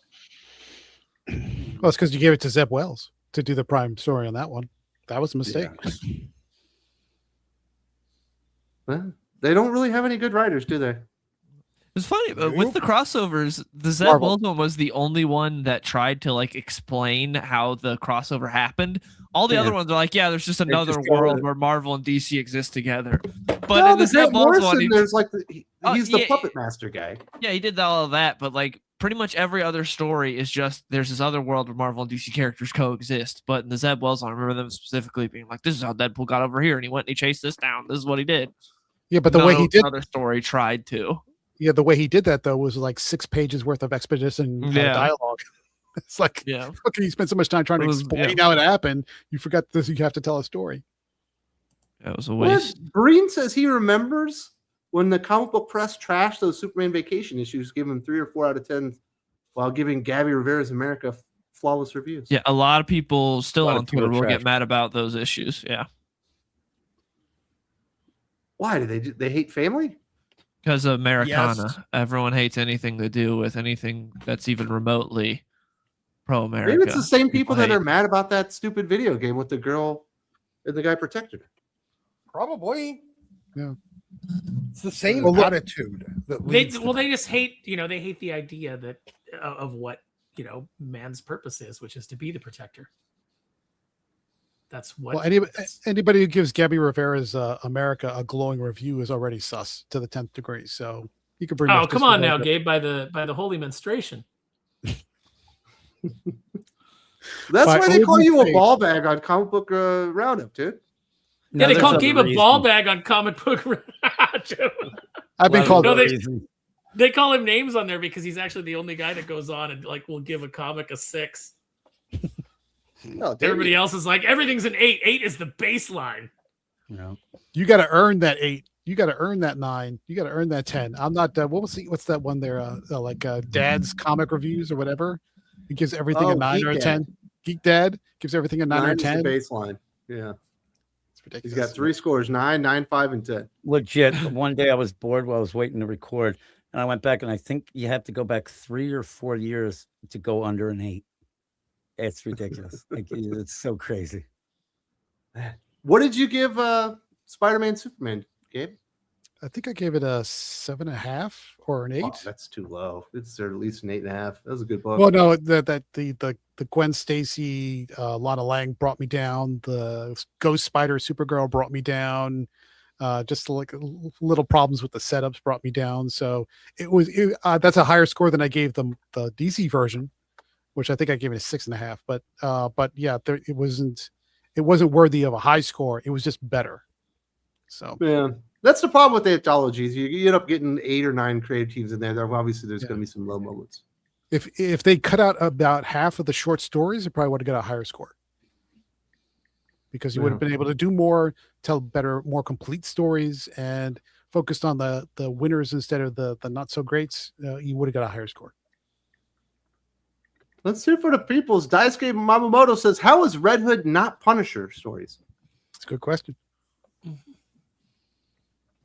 Well, they Yes, don't he want is to the let him kill Punisher. anyone anymore, so that's why. I liked it when Action Red figure Hood would can't- action- just action brain figure people can't and tell even come Batman with to a leave him gun. alone. He can't even come with a gun anymore in the action figures. He's got to have a crowbar or a sword or a They, knife. they too badly want him to fit in with the Bat family. Be Which all shouldn't nice even be a thing. approaches. There needs to not be a Bat family. I wish Yes. Death of the Family had actually been about the death of the Bat family. But Like, if Red just, Hood not killed- necessarily killing all those characters, but just tearing them apart irrevocably so that Batman. I'm fine with killing them. Yeah, well, most of them. Yeah, I'm fine with that too. If Red Hood kills people on a regular basis, then you can't use him for the DC Summer Swimsuit Special. I think it's the Summer of Hawk Girl special or something. I- right? Gabe, is something wrong with me? Gabe is making an insane amount of sense today. No, you're correct. No, You're you're correct. feeling No, no, bad. the logic is Called him a sound. ball bag. Don't feel If bad Red for it. He's trying to Red make Hood- up for it. if Red Yeah. Hood does something bad, you're not supposed to lust after him. So if you do that, then you can't put him in the swimsuit special. Because then Sure. therefore he's an He's evil a villain. bad. He's a bad boy. Every lady loves the bad boy. It's the then- mentality. Sally says that he was referring to the Damon anime, which I have not watched. The Matt Damon anime. You know what? Matt Maybe that would be better Damon. for Doc. Maybe that would be better for Doc. I think if Doc started with the One Punch Man anime instead of reading the book, I think he would get into it better. I thought we were talking about a Matt Damon anime No. because that'd be He's talking- He's talking about Demon of the Shadow Realm. I mean, that's a good name. That makes me immediately go, "Ooh, what's that about?" It's about a demon of the Shadow Realm, idiot. Oh, okay. yeah. It's one I of mean, those. How did you get all these Aaron Lopresti? hard. Right? I think that was a legitimate question at the time. So I guess we will hit this, even though Aaron said this was the worst topic in the history of the channel. But who are the best comic writers in 2026? I'll throw it to you first, Aaron, so nobody can steal your answer. I who already do you think said. is absolutely the best. I already said. Your number one guy. My number one guy that I can dependably go to is Jeremy Adams. Thought you were going to say Dennis Camp. Yeah. Dennis Camp. I don't think he can write his way out of a paper bag. Jeremy Adams is pretty great. He had his Mhm. Flash run or Flash Gordon run. He had his Flash run preceding his Green Lantern, and now he's on Aquaman, taking Aquaman to new heights. He had a It's a great very, run very on, good on choice. Flash Gordon, a character that I normally would not be terribly interested in, picking up a book about.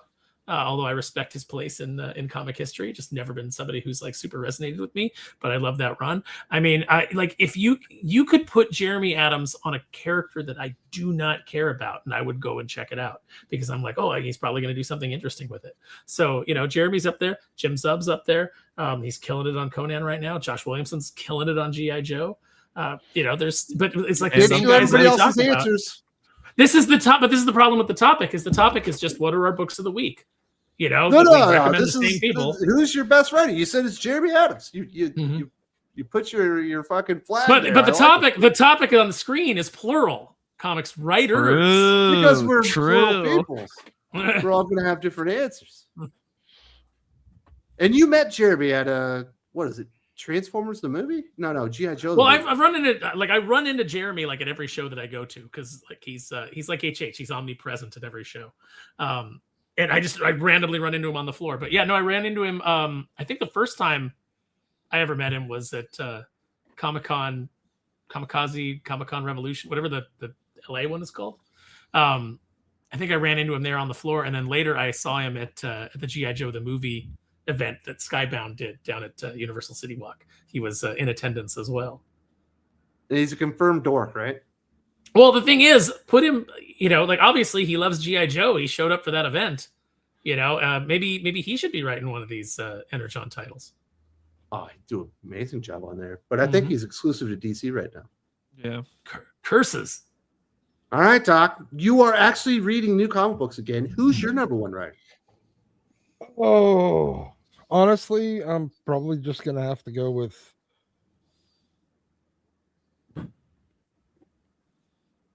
Josh Williamson because I really, really, really like G.I. Joe. It was a toss-up between that and Larry Hama. Yeah, Larry's Josh Larry's- Williamson's also got the Superman book, which is absolutely amazeballs. Which I'm not reading. You should be because it's really fucking good, dude. Right. He See, we actually makes forget people like Larry Brian because Larry is such a fixture on A Real American Hero. We forget him, but he's doing banger work right now. Well, he's He also really got is. his own new superhero book that came out from Image or Skybound Hurley. I forget the name of it right now, but I think it came out last month. I'll find out. Williamson's a good pick there, Dylan. His G.I. Joe book is good. What do you think is better, G.I. Joe or Superman? Overall, G.I. Joe, but these past few issues, Superman. Yeah, it's like So really it's, going up there. Yeah, he's done an incredible job with Superman. Ever since we got like the Dark Legion arc, he's just been hitting it on all cylinders on Superman. Because some of his earlier Superman stuff was a mixed bag, but ever since we got to that Dark Legion stuff, it's been incredible. Yeah, that was another Suscape take when he was like lauding Farm and Graft, or whatever they were called. Yeah, not good. I didn't like Farmer Craft. He also did Marilyn Moonlight, who has a really good design but a really stupid power. Yeah, And don't then care they about her ended at up all. changing the power to make it worse. And then Yeah. she disappeared. All right, Jim. What is your you power? are To annoy us. Oh, wait, that's yours. Very effective. I don't think I even understand what her power is or where it came from. She can't had remember what it is. the spirit Ghost. of Metropolis, and she had to do things at night. Yes. Remember that specifically. Yeah. Exactly. All right. That's the problem. Jim, you are a cranky man. You don't love a lot of things. There has to be one writer for you that is knocking it out of the park. Who do you think is doing the best job right now? Josh Williamson's pretty good. I'm still going to go with Geoff Johns because of the Ghost Machine stuff. You took my answer. Nobody's writing more good books right now than Geoff Johns. Yeah, I think he gets kind of pushed aside. People have, different opinions of him as a person and things like that. But I think the Ghost Machine stuff in general just kind of gets forgotten at points, but it's all great. So I'm going him, Geoff Johns. Yeah. Geiger, Redcoat. He's doing Rook Exodus when Rook. it comes back off hiatus. Hyde And then, Street. Yeah, Hyde Street might be the best one. crazy. And they're all different genres. Yep. and mostly on time. Also. I see There a are lot of people. I see a lot people complaining about the delays and saying that it's killing their enthusiasm. Delays are tough. The The delays Books are so good. It's just the delays are it's rough. Yeah. But I agree with you. I think Geoff Johns would probably be my answer. But now that you've stolen it, I'll have to think of something else. Dennis Camp. Ugh. He Dennis wrote the Camp funnest is firing issue on we've all ever read. cylinders. I mean, me and you love that Mutant Island. It's the best. I think Ultimates 23, they return to Muty Island, and we're going to see the we gotta go to monstrosities that. again. It'll be great. We get to see Diaper Head again. I hope Diaper Neck is Diaper Neck. alive. Diaper Neck. That's right. Crab claws. Crab hands. Yep. You got Nerve. the nerve. Nerve endings without the body. Yep. So good. Makes total sense. And also one of the best lines ever of that's my negative zone. Oh, There's yes. so many- Oh so many gosh, great times he we've thought had. that was so clever. Oh, So many great. Oh, he pat himself on the back on that one. All right, Gabe. You're sus as hell. People are calling you a ball bag. Do you have a favorite writer these days? I'm going to be that guy and say I reject the framing of your question. Who's the best writer? Who's doing the best job? The reason let me explain. The reason I reject the Okay. framing of the question is because there's no such thing as the best writer. There's the best writer for certain types of stories, certain genres, because there's one writer that might be fantastic for horror, one that might be fantastic. We for, just proved this wrong with Geoff Johns because he's doing Johns every getting all genre. that. He's nailing all of Not it. quite. And he just Not- did the best crossover not- story as well. Like he's nailing not everything. not quite, because if you look at what Geoff Johns is doing with all the Ghost Machine titles, it's basically an element of supernatural fantasy that interweaves, even with Rook Exodus, because they're treating it like they're treating the Wrong. technology as Not a connected. magical power, like technomancy. So I would say probably of the list, the one who's the most diverse and can do the most and is the most successful, I would probably go along with Geoff Johns. But if you ask me, say, for example, who's the best writer that gets the DC vibe, it's Jeremy Adams. If you ask me who's the best writer that gets like the hard-nosed, gritty action genre vibe, it is Mark Millar. So if you want the one that's like maybe the Who gets most the successful, Marvel vibe? oh, nobody's doing anything with Marvel right now. It's terrible. Marvel's terrible across the board. If you want somebody who's like mediocre or consistent, and maybe better than mediocre, consistent, it's Jed McKay. Just as a matter of being level. He's the You know, best just at like- being mediocre. Yeah, but I did say a little better than mediocre, but yeah. So if you want the best, who's the most diverse? Honestly, it's Geoff Johns, but I think Kirkman comes close. I think Kirkman gets pretty close. Because if you look at Skinbreaker, you look at what he's doing with Transformers, you're looking at what he did with Invincible. If you're looking at what he's got with, yeah, exactly. So there's a range there, but I mean, Geoff Johns probably the top, but very close second would be Kirkman. This is why Sus Gabe is a ball bag. Yeah. I give him credit though. He Motoric was right. embraces the ball bag. Yeah. He doesn't try to get away from it. I would like to point I'm out gonna have in the some merch chat- out in the- soon. in the chat, Virtual Reality Fitness, we found the one person that's a fan of Kang. I did see Oh, good. that, yeah. He's extolling the virtues of Kang in the chat. Good on you, I'll Virtual. get- I will say Jed McKay's best villain so far is General Strange. I think that's the one that he set up the best, made the most powerful, and had the most potential, even though he got basically turned into a soft guy at the end. Doc, So I I know Doc has a General Strange joke just waiting. Oh, dude. Let's not do it. No, I think I'll hold. I mean, Yeah. Guess when All you're right, in the Dylan. military, there's a lot Are of you the General last one? Strange. I believe so. Who's your number one guy? Well, obviously it'd be Geoff Johns, but for the sake of being different, since we just went over why Geoff Johns is the best, I'll go with Rick Remender. I love what he's doing with Escape and Sacrificers. I think both those books are incredible, and pretty much everything he comes out with, I love. As far as big two, I'd go with Phillip Kennedy Johnson. What he did with Batman and Robin was great. The best Batman book we've had in years. He actually added depth to Damian Wayne and actually advanced his character, which no one does. I really enjoy Book of L right now, and Infernal Hulk. His whole saga with Hulk has been the only consistently good thing at Marvel. So, yeah, those would be my. Jimmy, picks. you're gonna let him get away with saying Book of L is good? You yelled at me over this. I don't love the Book of L, I'll tell you that, but it's for somebody like Dylan. It's for somebody who loves Phillip Kennedy Johnson and wants more of that lore. I said that as well, but I agree with the Batman and Robin, and it's a shame because then you end up having that Batman book that pretty much like almost erases it. And I think people didn't. A lot of people didn't even read the Phillip Kennedy Johnson Batman and Robin, and they should, to see how good that duo can be. Yes, it's so good. When Damian's getting mad at Tim for retiring, and Tim being like, "I hope you realize there's more outside of this than just being Robin." It's like we just had a whole arc about how he discovered that he volunteers at the hospital now, and like there's a whole thing about that, like all that. And plus, I'm like, Tim, please, you're not Robin. Get the hell out of here. Like, what are you doing? But yeah, that was the whole arc. He just went so against it. It was so bad. Man, you guys stole all my answers. I don't know that I got anything left. You took Remender, Mark Millar, Geoff Johns, Josh Williamson, Jeremy Adams. You should David Pepos. I don't know. David Pepos has one good book. Well, and that Cable Love and Chrome book was David P. Hole. Yeah.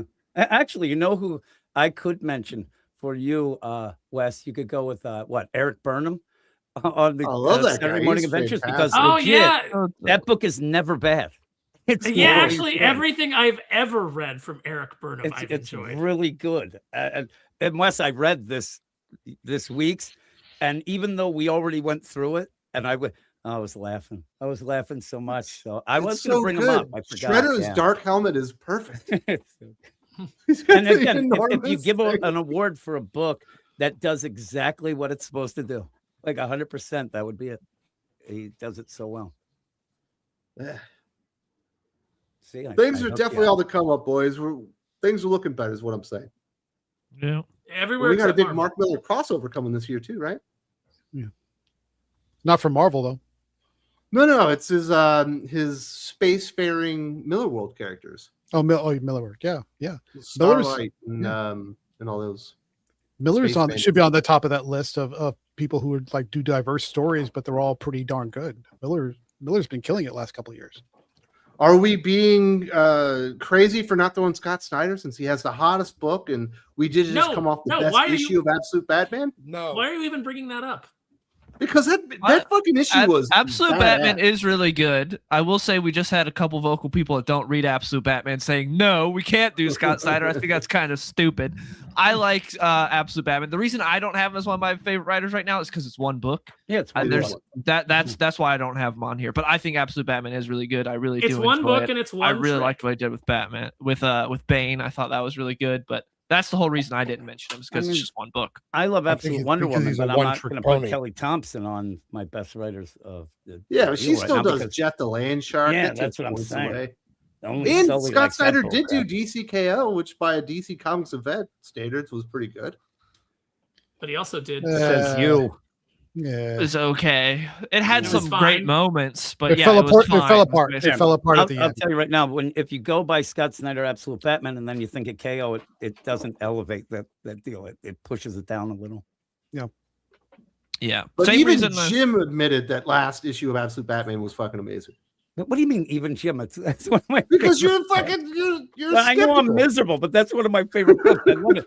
And oh my god, that last issue, like You talk about the Scarecrow issue? of the year, that could be up there as well. It was Dude, so when he good. looks across and sees him in the building and then just Yeah. see the He smoke. just waves. Ooh, that was good. The introduction in the beginning was good too. Yeah. Oh, The introduction was good. Perfect. The comic All of the comic was too crowded. There was too many. lot of There were stuff. too many things going on at the same time. It was If too they'd- loud. No, different. If he'd focused on Scarecrow and made that the entire comic, yeah, it would have been 10 out of 10. But he's trying to do too many plot threads all at once in one comic, and it got too busy. But yeah, the introduction was great.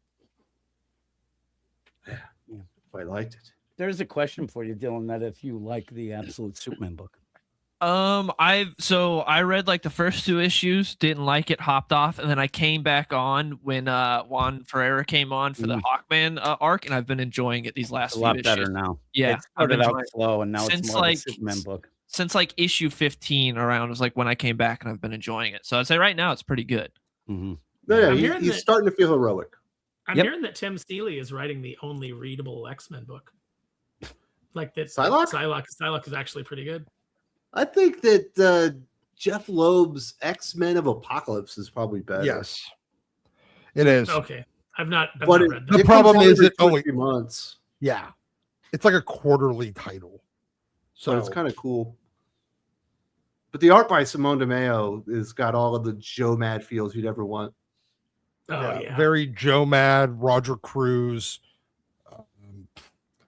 But there aren't many good X-Men books to crow about it these days, unfortunately. No, but if Doc is in on X-Men of Apocalypse, I'm gonna go check it out. Oh yeah, it is.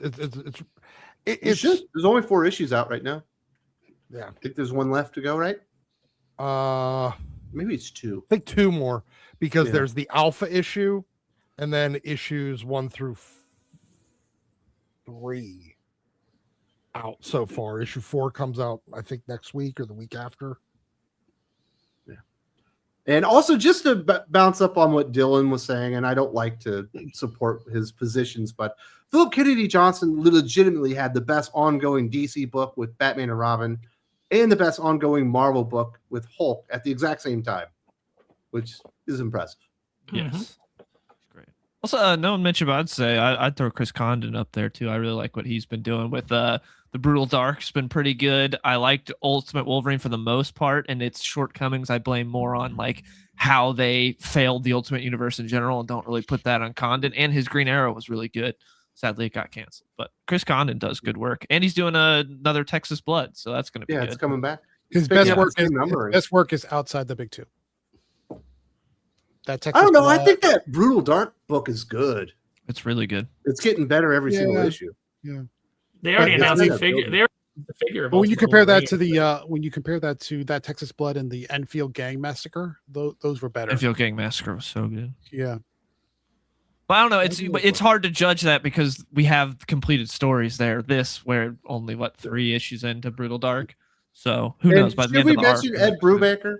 You know, he's still doing Criminal and everything. See, I was thinking of Brubaker. Yeah, everything he does is great. The only problem is it's like 1 book a year. That's why I was like, same reason I didn't mention Scott Snyder is the same reason I probably wouldn't mention Brubaker. He's incredible, but it's like 1 book a year, which I think we get in May or June. I think is when we get the next installment of Criminal. So that's going to be great. To the web slinger in the chat, I'm going to say the reason that Jonathan Hickman isn't mentioned is because number 1, finish the story before we can judge whether or not you're doing a good job. And you have to stop quitting. Yeah. You have to quit quitting. He had a really good Alien Avengers book. Yeah. But he also did, Nuke or Gods, and then what was the last one? Imperial, and they weren't as good. So he's a little less consistent. And he also had the Ultimate Invasion, which was the lead into the Ultimates, and that 4-parter was terrible. And it turns out that Ultimate Spider-Man isn't that great. Not a lot of Spider-Man. Didn't go anywhere. It was terribly interesting. Biggest problem, there wasn't a lot of Spider-Man. You never saw him develop into Spider-Man. It just kind of meandered at the beginning. And, So there you go, Aaron. I told you this segment could be fun. You poo-pooed all over me.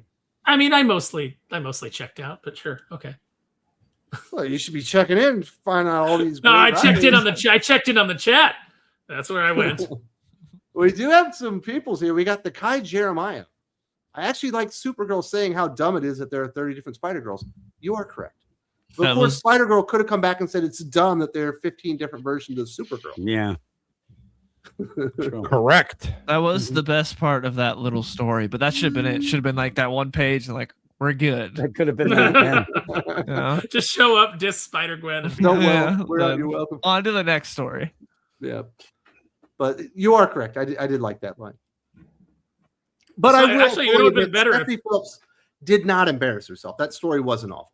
It just wasn't very well, she didn't have enough pages to embarrass herself. Like you could just lock into one little bit. Kalichioki. So who did MJ kill this week? Can someone clarify this? Recently saw somewhere after delays, Jim Lee just finished the first half of Hush 2. The first half? Can we spoil it? Can we spoil it? I'm going to. She killed Torment. She killed Torment. Yeah. She killed Torment, but considering that nobody knows who Torment is, why he was there, what his purpose was other than spiral murder, or why he focused on any of the characters, did she actually kill anybody? Not really. She killed a plot device.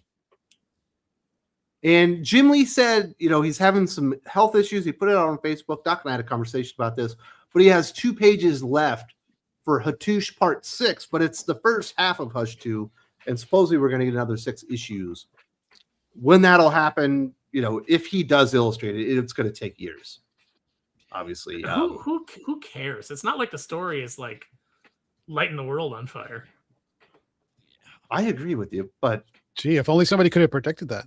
I think we all kind of did. Remember, it was like, yeah, this book's gonna come out, and we were all like, okay. they're like, well, they said he had like 15 months to work on it before they announced it. And I was like, oh, you might need more time. Like, They should have done like Kirkman did with Finch, where he gave him like 8 years to do Skinbreaker. They should have done that. definitely. And he does say that that's what he's going to do moving forward. Yeah. He said no more pre-orders or nothing until he has the entire thing done. I mean, that's a good way to go. It's like I learned that lesson on Kneel Before Doomface. When we do too, it'll be done. Yeah.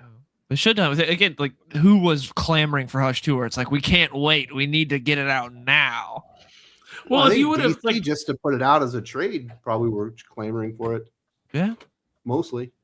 Should have done it as Black Label also, so that way Jeff Loeb doesn't have to worry about continuity at all, because right now, a lot of that book makes 0 sense. Wait, you think he worries about continuity when it's not in? He says he does. He talks about how he's a nerd for continuity, but if you read the book, it's like, I don't think that's true. Well, not this continuity. Well, and technically, The that volume of concept of it. that volume of Batman is still ongoing, while the next volume of Batman is on issue like 7 or 8. Kind of weird. Yeah. He talked about at the Emerald City Comic Con panel. He's like, I had a beautiful setup that would read straight into Matt Fraction's Batman. He's like, you'll get it sometime. Very nice. Should we get into some comic book recommendations and put a bow on this thing so we can watch the draft? Yeah. All right, Gabe. Well, I'm so glad that you came back, and I don't agree with Motoric. I don't think you're a ball bag. I think you're a great dude. I appreciate You're that. still Thank you. sus, but you're a great guy. I'll own that. I'll own that. Okay, recommendations for first of all, of course, subscribe to Comical Opinions and Weird Science DC Comics, Weird Science Marvel Comics. Our YouTube channel is actually doing pretty well right now. So yes, please follow along, doing all kinds of interesting topics that hopefully you'll love. So please do that. As far as recommendations go, speaking of father-daughter relationships, Corpse Night #1 from Image Comics. If you've read that, pretty solid. I'm not thrilled about Rico Renzi coming back to do colors because the man just can't get away from the color purple. But overall, not bad. So Corpse Night #1. Of course, we talked about it. Just because it's a curiosity, if nothing else, the Marvel DC Superman Spider-Man book. I'd recommend you pick it up just because there are some good spots, if not, a little bit of mix of everything.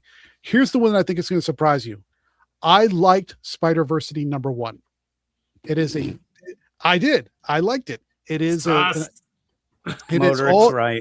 It's basically all the Spider Family kids coming together to form a team under the tutelage of Norman Osborn and Jessica Drew.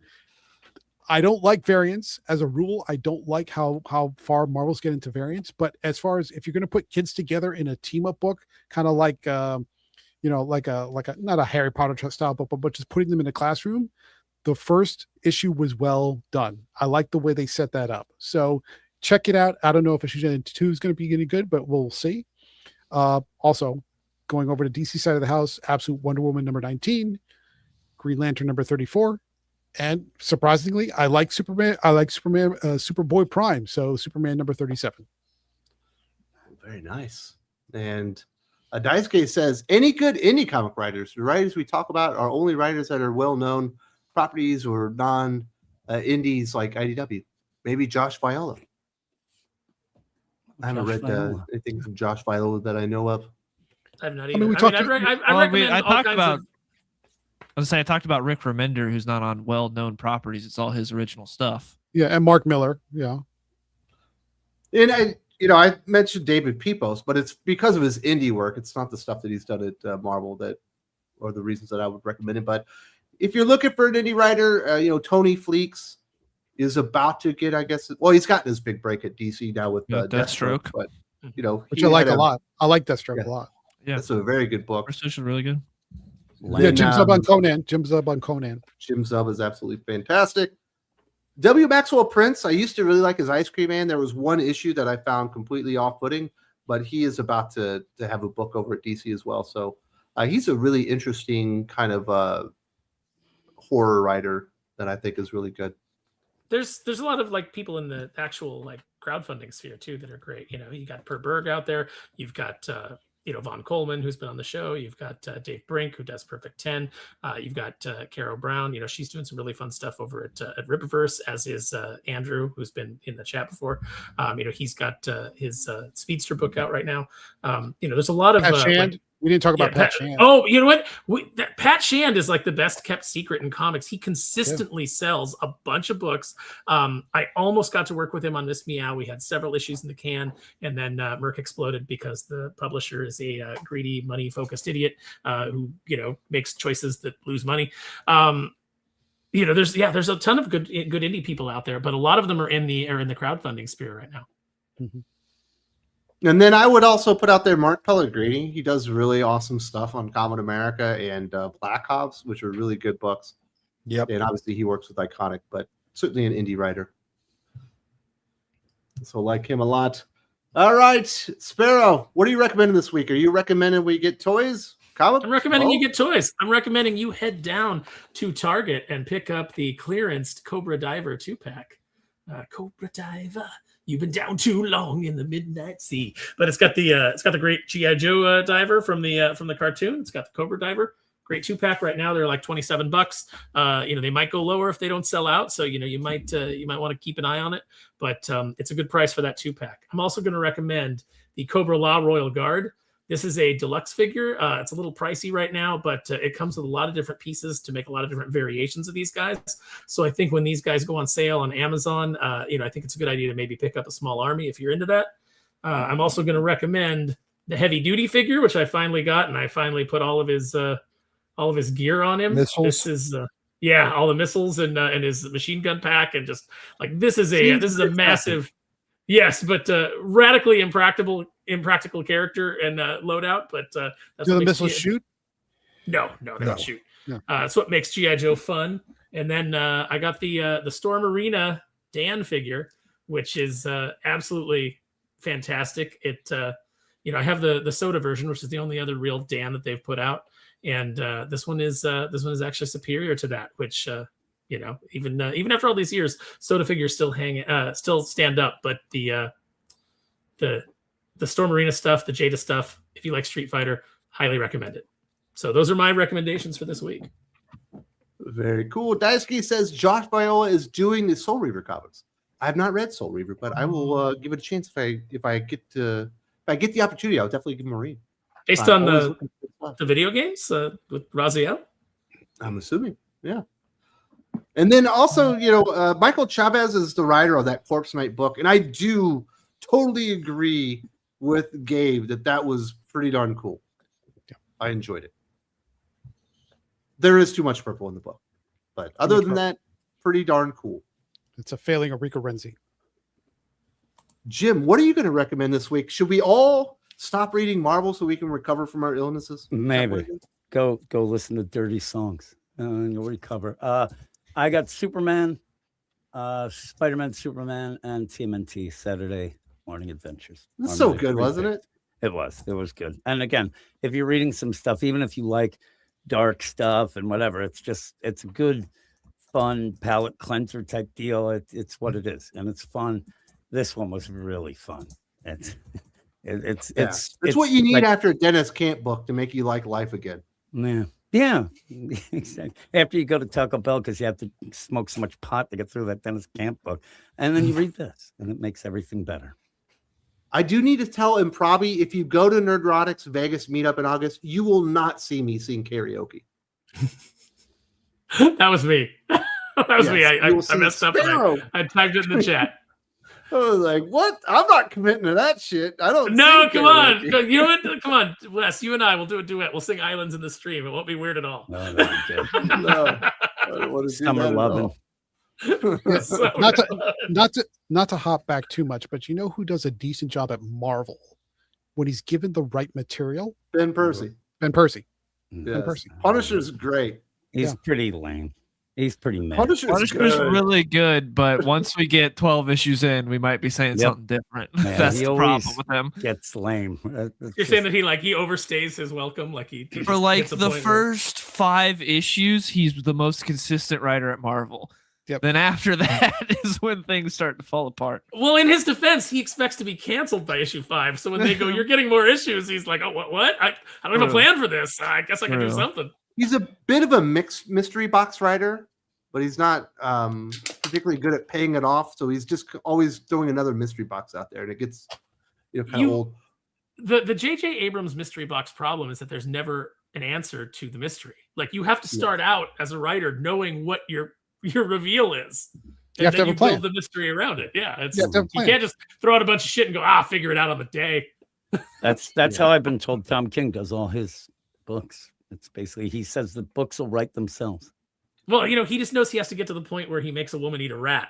And if he has that locked in, then he's good. Well, the cocaine helps too. You need the cocaine to make that work.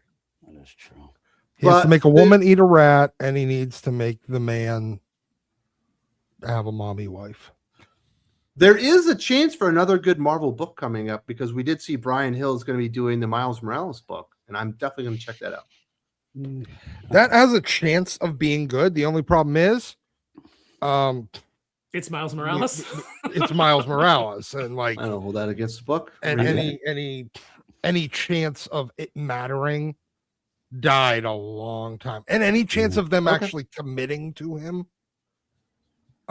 beyond 5 issues died a long time ago too. I'd love to see Brian Edward Hill come in and establish Miles as his own character, give him his own rogues gallery, create some villains for him, and actually give him a status quo that would actually stick. But the problem is no one can come into Marvel and make a status quo that sticks because they're just not committed to anything beyond 5 months.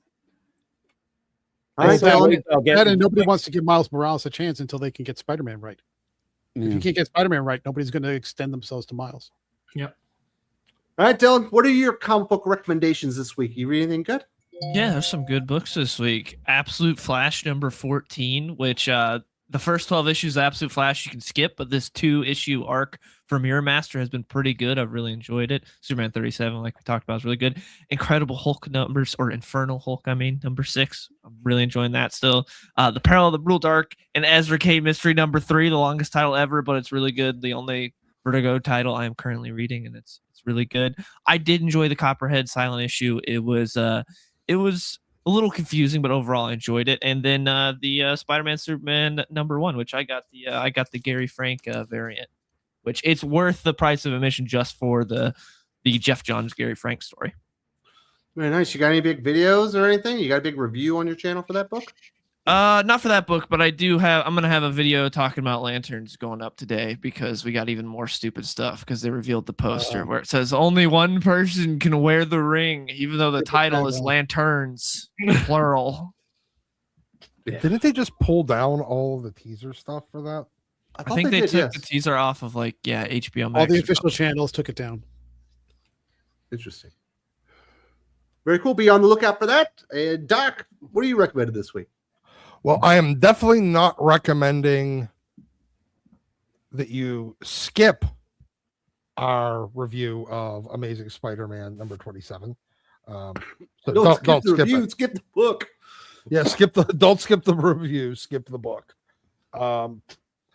The Amazing Spider Carnage number 27 was fucking retarded. All right, talk about stuff you like. And so instead, I literally bought 2 comic books this week, one of which was The Amazing Spider Carnage number 27, which I really recommend you not buying. And the other one was Youngblood number 4, because I'm a fucking sucker. It has a terrible cover, by the way. Like, it's one of the worst Liefeld covers I've seen in a while. But I'm a sucker for that book whenever it comes out. So those are the only books I bought. You couldn't have paid me to buy Spider-Man Superman. But instead, we're going to go with a bunch of retro card figures. You got the Joe Infantry, the Cobra Trooper, the female Crimson Guard. I know I recommended, I think, a couple of these individually, but I love them all together. And then we've got some more retro. I've been really, really loving these retro carded versions. Sometimes I like the classified version better, but a lot of times I just like the retro version. The Cobra Commander. There's been a bunch of other ones, but none of them quite feel like Cobra Commander. So now I just need to I need to do a hooded version. Oh, I've already got a hooded version painted for you, Doc. I just have to send it. Oh yeah, I your forgot. stuff. You got to. Oh yes, Hmm. yes.